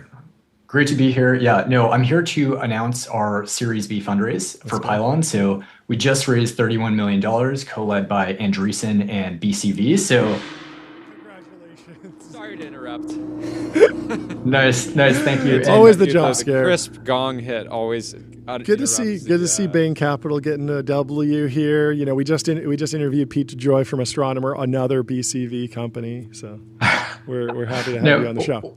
We're really excited to work with them. So on the Bain side, they're entering into the company. We're working with Merritt Hummer and Abby Myers from their team. Super impressed by them. Continuing to work now with Jennifer Lee from Andreessen. They're already on the board.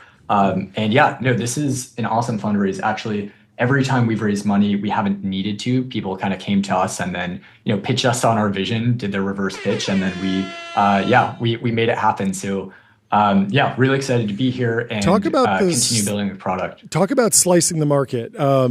Obviously, just AI for support is almost like a mega trend. There are market maps out there. You've kind of sliced it to be more focused on B2B.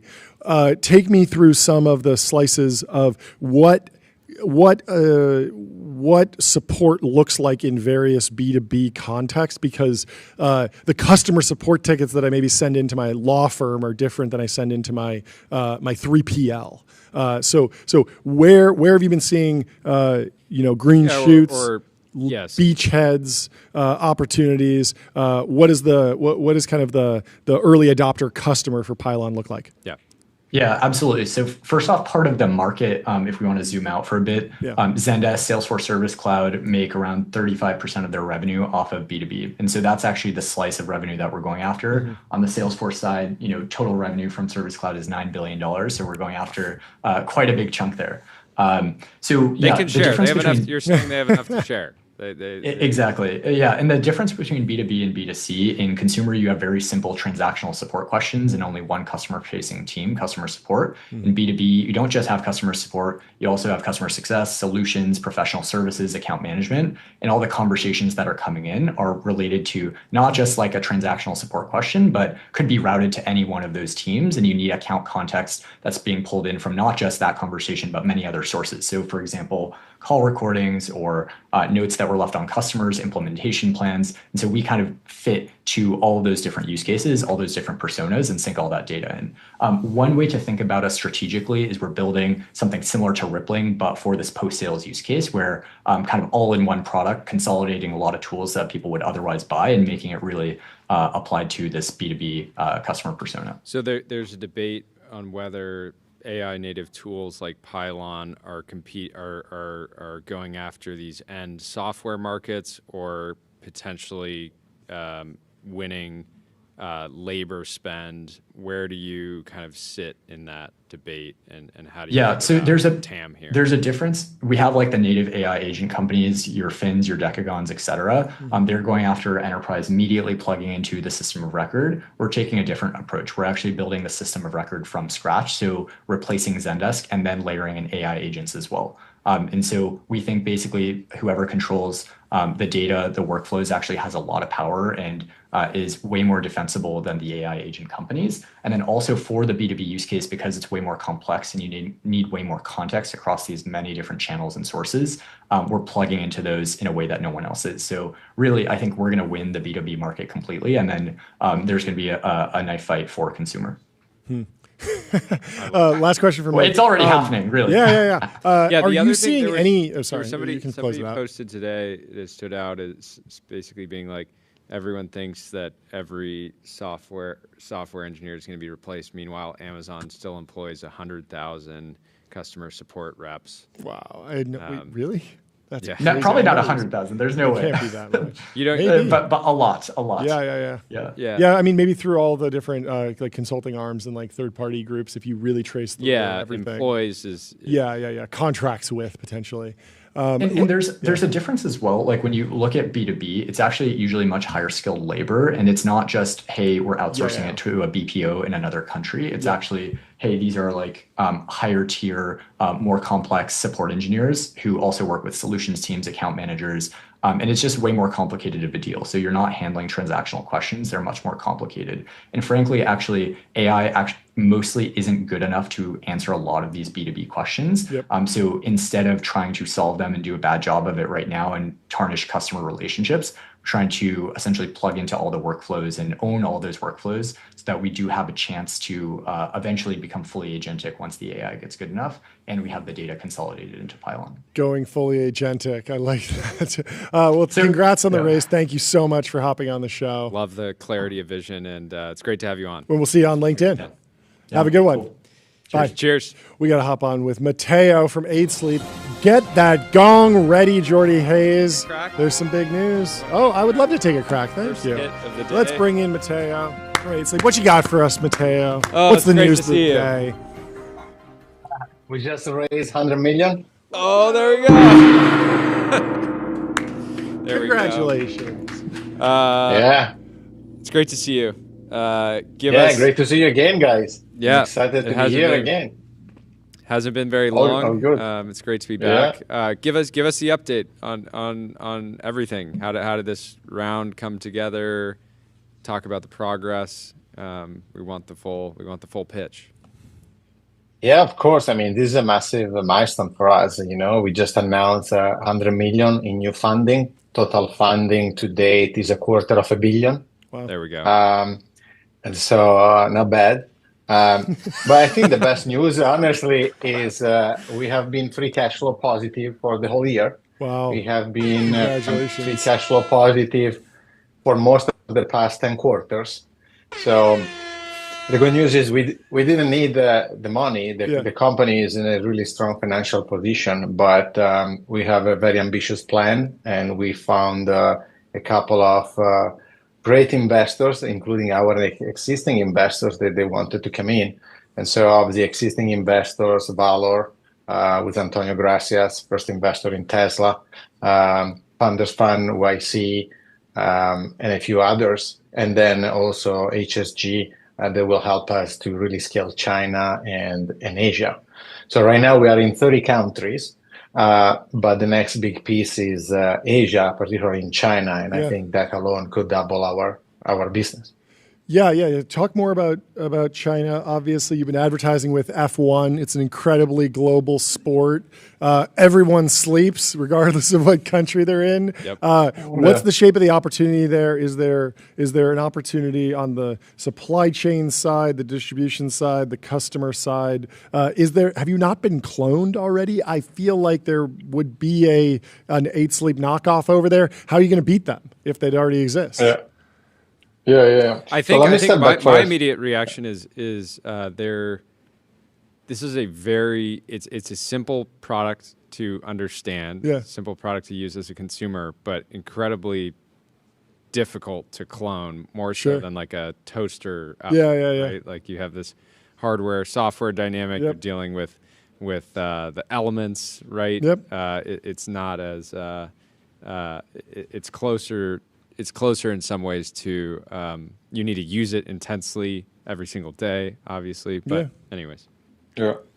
But let me step back for a second, and then I'll answer your question, right? So we will use the money in a couple of different ways. So the first one is we will double down on AI, and I would like to share a bit more with you because we are working on some crazy things. Second will be medical.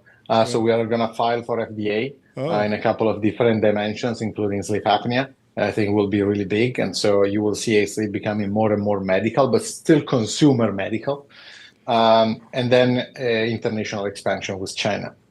Does sorry, really quickly on the FDA side, does that unlock paying with insurance? Is there a change to the financial business model, or is that really just about coming to the consumer with stronger claims and evidence about the efficacy of the product? Both, but the real goal is the first one you mentioned, right? Yeah. Imagine if the pod of our technology could be reimbursable, or at least partially covered by your insurance. Totally. And that is where we have identified a couple of really good opportunities. Again, sleep apnea is one, but menopause is another one where women have hot flashes. So we just released what is called hot flash mode. And so if you have a hot flash in the middle of the night, you just tap on the side of the bed and immediately it will start immediately cooling. Interesting. And there are like thousands of women that now are finally able to sleep again because of our product. And I bet with AI, you could detect those hot flashes eventually and just have it do it automatically, right? Yeah, exactly. We'll do it automatically. Then on the AI side, we are doing two really, really cool things, at least for me. So on one side, we are working on what we call a sleep agent, but it's really a PhD level sleep coach that is able to simulate your night before you even go to bed. And so it uses the history of your data. It uses the data from the day through Apple Health or any other data source, and will start simulating the night in a couple of different ways, and then will adjust accordingly as you fall asleep. And then there is this other agent that we really call the longevity twins. And so for each users, there will be thousands of longevity twins that simulate your health for the next 10 and 20 years, and they will come back with the likelihood that you develop a certain health outcome. So we are really transitioning from sleep, that is the foundation of health, into longevity, and will help people extend their lifespan and health span. Yeah, it's really interesting to think about if you can understand somebody's sleep habits today, you can predict what their health will look like in a decade, 2 decades, et cetera. Feature request, bit of a wild one, but if in the future, if you could get a Tesla Optimus robot that would physically come and pull me away from my desk late at night and shut the computer off, unplug the Wi-Fi, and drag me, force me to sleep, I think there could be something there. So maybe a partnership with Elon at some point. Well, amazing. Anything else top of mind? Or you got to get back to business? Big things is also a lot of products coming. So you will see new hardware coming in next year. A lot of different products, and we'll keep doubling down on making the pod better and better. Fantastic. Well, if you're listening and you want a pod 5, go to 8sleep.com. And thank you for joining us, Matteo. Always a pleasure. You're the man. We'll talk to you soon. My pleasure. Bye. Thank you, guys. Cheers. And we'll bring in our next guest. I love hitting the air horn for free cash flow. Hit that air horn. Hit something. Give me something. Give me the news. Give me the Ashton Hall. Welcome to the stream, Abdul. How you doing? Welcome. I'm great. Thanks so much. Thank you for taking the time. Thanks for having me. Of course. Sorry for the technical difficulties earlier. Friend of the show said Abdul is going to be your best guest ever. Let's go. He's crazy in the best way. Wow. So. Okay, let's jump straight to the crazy. No pressure. Introduce the company really quick and give us the news. We'll hit the gong and then we'll go into some crazy stuff. Awesome. Abdul Al-Asaad, co-founder and CEO of Deepseek Capital. Deepseek Capital is the first and only company that enables you to finance financial assets and to use credit to invest instead of using credit to consume. We've been in business for 3-4 years now, operating mostly under stealth, backed by legends from Lux Capital, Henry Kravis, SV Angel, and others. And recently, we just closed our Series A, $25 million from Kirsten at Forerunner. Boom. And, fantastic. It's just one step on a long journey, but we are really, really excited to see that our message is resonating with both our customers and our investors. And now we're fired up to go. We're fired up to get after it.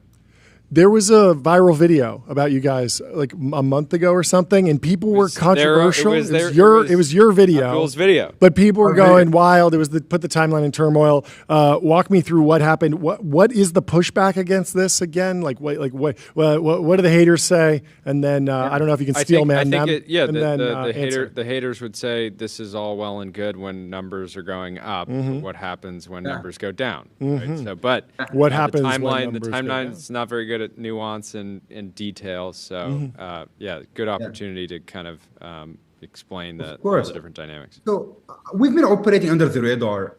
Our thesis here is when you're working in financial services, you can't ship a half-baked product. You just can't. You can't build fast and break things. Yeah. There's a lot of regulatory hurdles. You're dealing with people's money. This is a massive responsibility. And we see ourselves as stewards of people's capital. So we've been operating under the radar for quite some time. And in May, our investors were like, Abdul, you have to launch. And we want you to go out of the closet and tell the entire world about what you're building. Yeah.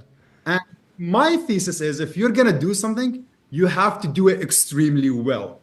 So we made an incredible launch video. We worked with a bunch of journalists, and we went out to tell the world our story. And our goal was to get 50,000 impressions on ads. 5 million probably. Basically, within 24 hours, we got 5.5 million 5 impressions. million, 100 more, 100x that you wanted. 100x. That's great. Absolutely blew up. Every VC and their mom is in my DMs. Every hater and their mom is also in my DMs. Like high school friends. Wait, the haters' moms were DMing you too? Wow. By the way, I replied to those, and we were basically engaging with the public, and their concern was credit could be a dangerous tool if available to everyday people. And our thesis is when you want to make money as an individual, when you want to build wealth, when you want to achieve autonomy, you have two sources to rely on. You can either rely on your labor, your work, or you can rely on capital, assets you own, a stock, a bond, a rental property. Now, here is the interesting thing. Your labor will for sure depreciate over time. It's a fact, because over time you get old. And you could be the best lawyer at Paul Weiss. And at some point, you're not as sharp on your feet, you're not as quick, and there is a young stud ready to take your spot. And when your labor depreciates like this, when you can no longer work, what you have to fall back on is the assets you bought in your youth. And the problem that most Americans have today is that they have no assets. And our thesis was, well, let them use credit to buy assets, just like they use credit to buy Coachella tickets. And people were like, but capital goes up and it could go down. And I said, I agree. There is an uncertainty to capital, but there is a certainty that you will at some point age. Right? Like that is an inevitable fact. I don't know. Brian Johnson's going to push back. Yeah, he'd like to have a word. He might be listening. He might send us an angry email. I'm not going to aid. Well, let's take a step back. You might be perfectly fit like Brian Johnson. But does Brian Johnson has the same ability to compute as AI? Does Brian Johnson has the same ability to execute on tasks as computers? And the question becomes is over time, as capital starts to automate more and more jobs, what is our plan as a society and as individuals for that day? Yeah, I think we're generally pretty bullish on getting on the ladder of having positive capital. That's very important. Love the Gerstner accounts. But how is this different than contributing to an ETF every month, or even contributing to a levered ETF every month? You could go 2x long the S&P. You go 2x long the Mag 7. You could have a mix of bonds and stocks. What is the benefit of using credit to buy a larger stake up front? Of course. So credit is a tool. Yeah. It's like a shovel. It can be used in a good way or in a bad way. It can be used to plant a tree. It can be used to knock somebody on their head and knock them dead, right? Just like nuclear. Nuclear can be used as a bomb. It can be used as nuclear energy. The same thing with leverage and credit. It can be used in a good way or in a bad way. The devil is in the details. The devil is in the structure. A very good way to finance assets is actually the mortgage. Why? Because it's 30 years, it's amortizing, and there is no mark to market. There's no rebalancing. You're not rebalancing your mortgage every other day. That's not how a margin loan works, and that's not how a levered ETF works. Levered ETFs and margin loans are inherently short-term vehicles. We can get into the technicality of that, but they are inherently made for people who want to make a short bet on assets. So do you offer like mandatory lockup periods? Like, can I get a 30-year loan against the S&P and be paying that down forever, basically, for 30 years? That seems incredibly powerful. That's in effect what we. So you come fantastic. to basic. I love you put 20% down payment. Let's say you have $20,000. You come. You put $20,000 down. We open an LLC, so the debt is non-recourse to John. Put $20K. We give you $80K. You pay off the $80K over 30 years. But what you have in the LLC is $100,000 of assets. And these are not invested in a single name stock or bond. These are invested in diversified portfolio of stocks and bonds.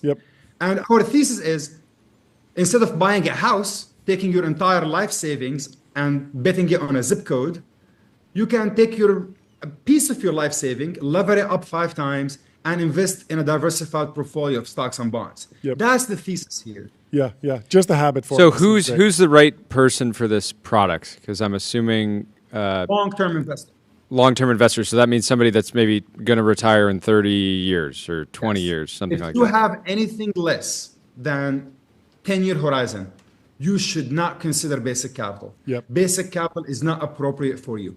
Basic capital is a product, is a bet that over a long period of time, financial assets are going to continue to appreciate. Now, is this guaranteed? Somebody from Twitter is going to jump in and say, well, the stock market will go down in some. Yeah, of course it will go down. No, like Sherlock, like, thank you, yes. Well, the nightmare scenario is like the Japanese stock market, which had like 20-something years of decline. Stagnation. Exactly right. The way you could actually get burned on this is if you have persistent long-term stagnation in financial assets. Is that possible? So your argument would be like if that happens, we all have bigger problems. My argument is America is not Japan. America is not Europe. America has a pie.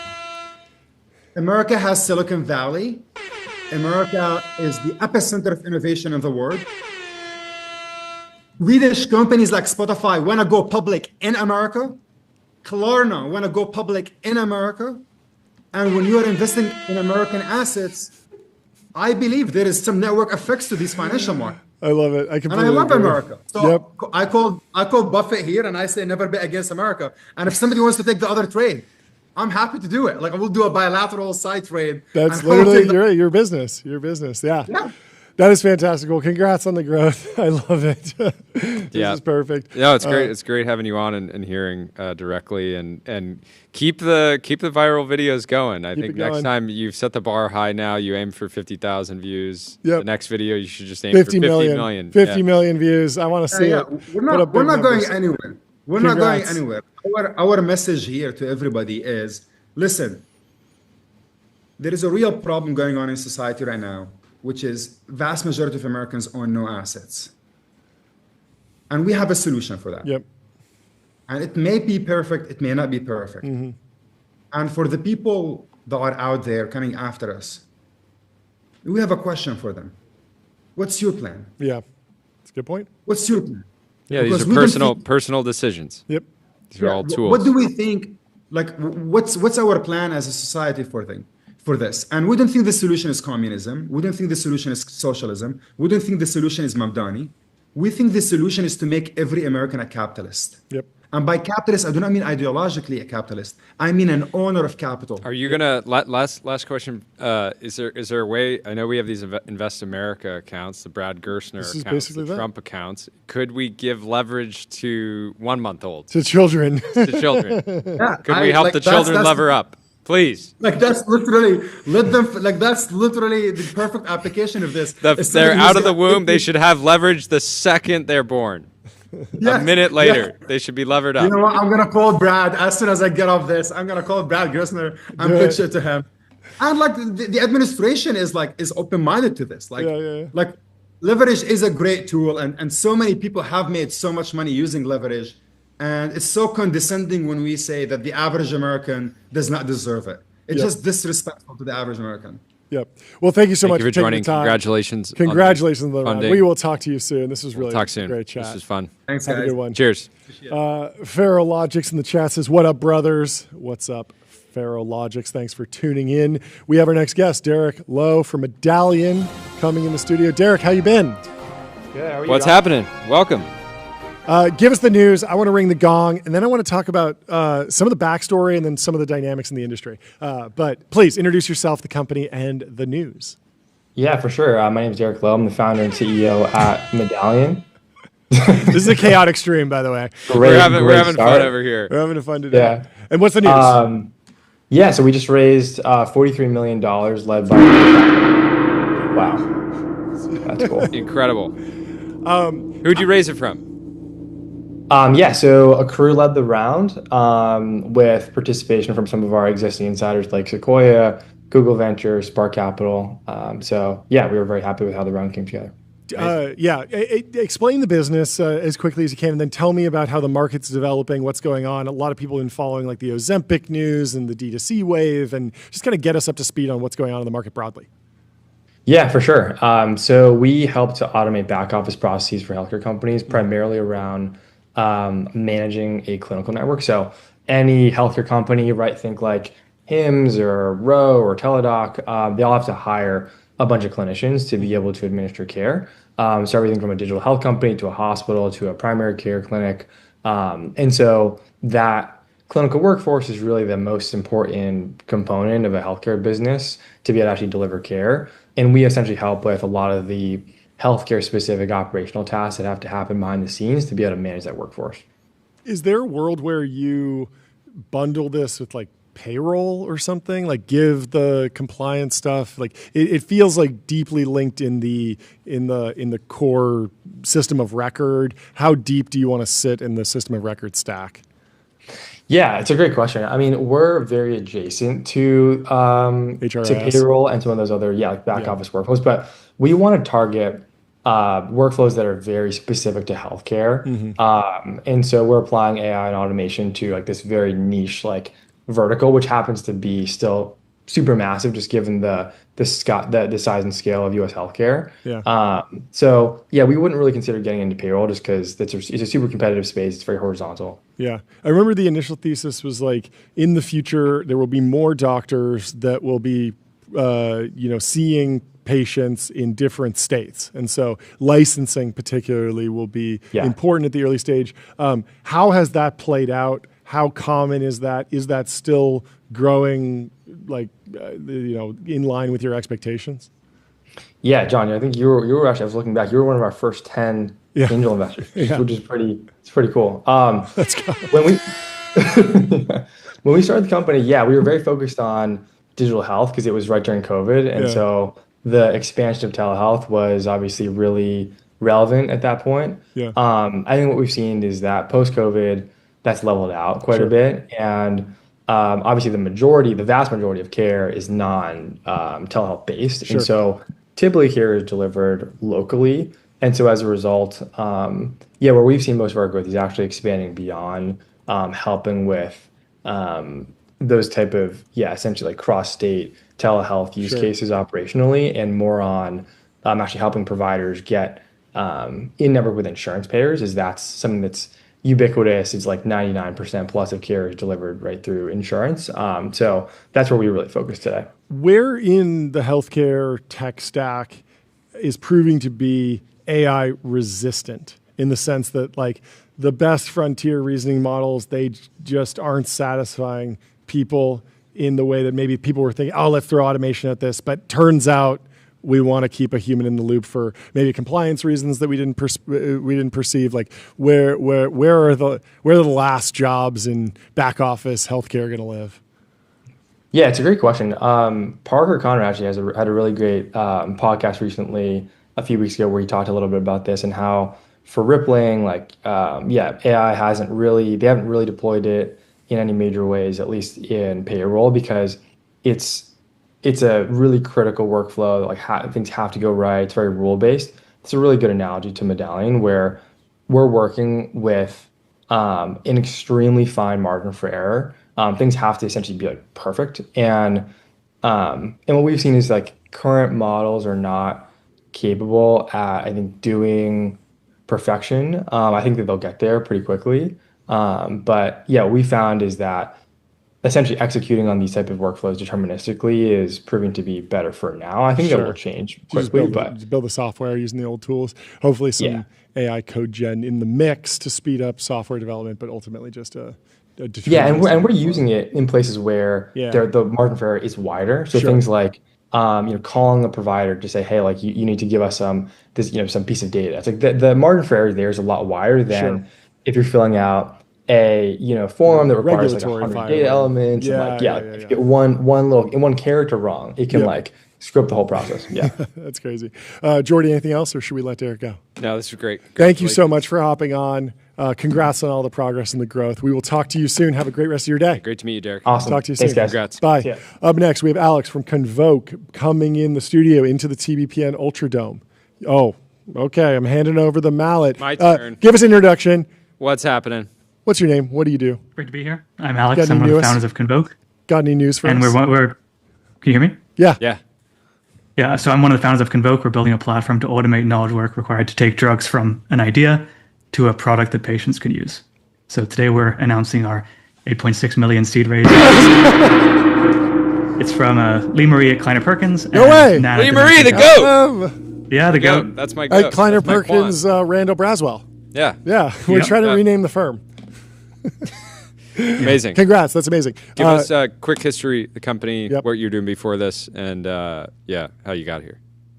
Yeah, so before I was a life science consultant, so I worked with pharma companies on all sorts of drug development tasks, a lot of like information synthesis. Are you the one that comes up with the crazy drug names? I feel like every drug name. I actually did do one drug name project. Yeah, I did do one. Can you tell us the name that you came up with?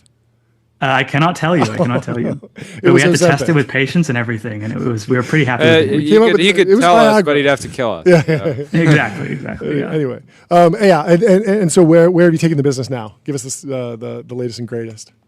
Yeah, so we're building it's like an AI workspace. Mm-hmm. So our goal is to really automate like a significant amount of knowledge work required. Like if you start from, if you think about like what it takes to take a drug to market, you have to do a combination of planning work and execution work. Mm-hmm. And execution work is like clinical trials, running experiments. That's where a lot of the focus is. That's where a lot of people kind of put the bottlenecks. And what we're doing is kind of focused on the other part of that process, the planning and preparation work.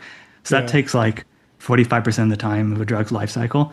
And really, if you can speed that up, help companies make better decisions in how they synthesize information, search information, prepare regulatory documents faster, there actually is a potential to really accelerate time from it takes to take a drug to market. What's your read? Is this about replacing human labor or just making human labor dramatically more efficient? It's more the latter. The way we see it is there's so many questions in biotech that are just intractable for humans to solve alone. Like the search space for making a new drug is so large, you just cannot do it with humans. There's 20,000 or something proteins in the human proteome. If you want to make a drug against any one of those proteins, if you want to do it like really thoroughly, you have to read all the literature on every single protein. You'd have to think about all the different ways you could drug every different protein, different combinations of drugs. And that's just completely intractable search problem.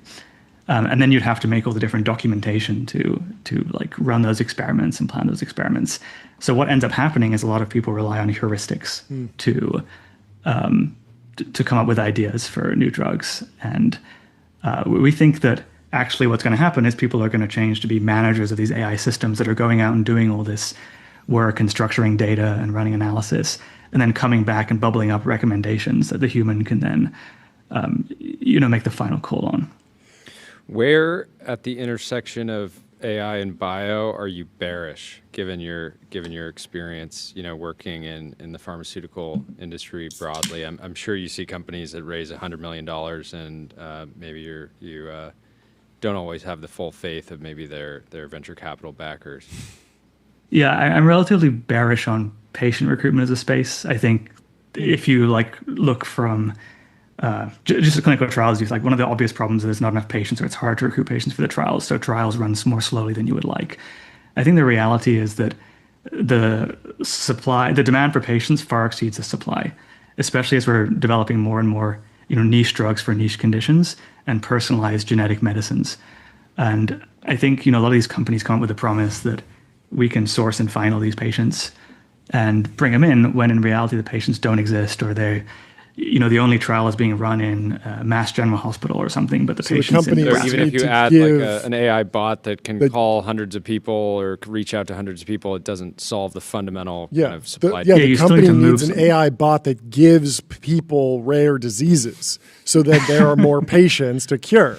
This is the real strategy here. Yeah, or you can fly them from Nebraska to Boston or something. Yeah. That's probably it. That's the more humane thing to do. Can you take me through kind of within your clients, your customers, is there a front office, back office dichotomy? It sounds like this is not a electronic lab notebook. You're not in the lab. But how do the companies see the dividing line between the knowledge work piece, the regulatory filings, and then and the trial design versus the actual mixing of the test tubes and pipetting? Yeah, I think broadly you can think of pharma companies as split into the R&D organization. Okay. Those are the guys in the lab with the test tubes. The commercial organization, and then the development organization. Okay. The commercial organization sells the drugs, that's the sales reps. And then development organization, many different functions within that, but broadly it's planning trials and communicating with stakeholders. So one customer group we're working with, it's called a medical affairs function. Their goal is to coordinate with doctors and represent the company's science and programs to the external world of doctors, and they help with communicating their science and also enrolling the doctors into their clinical trials. Is the comp, or is the state of the art, or the current solution, is it more like Google Docs or pen and paper, or is it some custom ERP from a .com company that's kind of loosely solved the problem and then been sold 25 times? Yeah, it's completely underpenetrated by software. So the current solution is consulting. I mean, I started as a consultant, so this is why I know this is a problem. You just have massive amounts of human labor, highly compensated human labor, going and reading documents, inputting things into Excel, making PowerPoints. The software penetration is the Microsoft Office suite. For Microsoft Excel, still undefeated. PowerPoint. Can you sell to consultants? Thinking about it? We're not. Yeah, they're not we don't consider them our ICP. Okay, got it. Makes sense. Well, congrats. Congrats on the funding milestone. Given that Lee Marie did it, I'm sure you'll get somebody that multi-billion-dollar acquisition offer right around the corner. Yeah, she seems to be on a tear lately. A year out or so. But tell her we said hi. Yeah. We will talk to you soon. Have a great rest of your day. Great stuff. Thank you so much for Cheers, Alex. And we are running late. Jordy has to hop on with Mogadishu and Pyongyang, and London, and Bermuda, and Bermuda, and the Cayman Islands. Yeah, the Cayman. He has to talk to the Cayman. That's who you have to hop on with, the Cayman Islands. I wonder why. Anyway, thank you, John Exley, for hanging out in the chat. It's always a pleasure. Thank you, Christopher. Thank you. And Feral Logics, Gabe. Everyone who's here, Taylor. We appreciate you. And there's 11-ish days left of summer. 11-ish days. There's something big coming. I was saying we're going to announce it today, and Jordy said we can't announce it yet. It has to be the end of summer. So expect something big September 1st. Very soon. My world. Very soon. We will talk to you tomorrow. Have a great rest of your day. Lose 5 stars on Apple Podcasts and Spotify.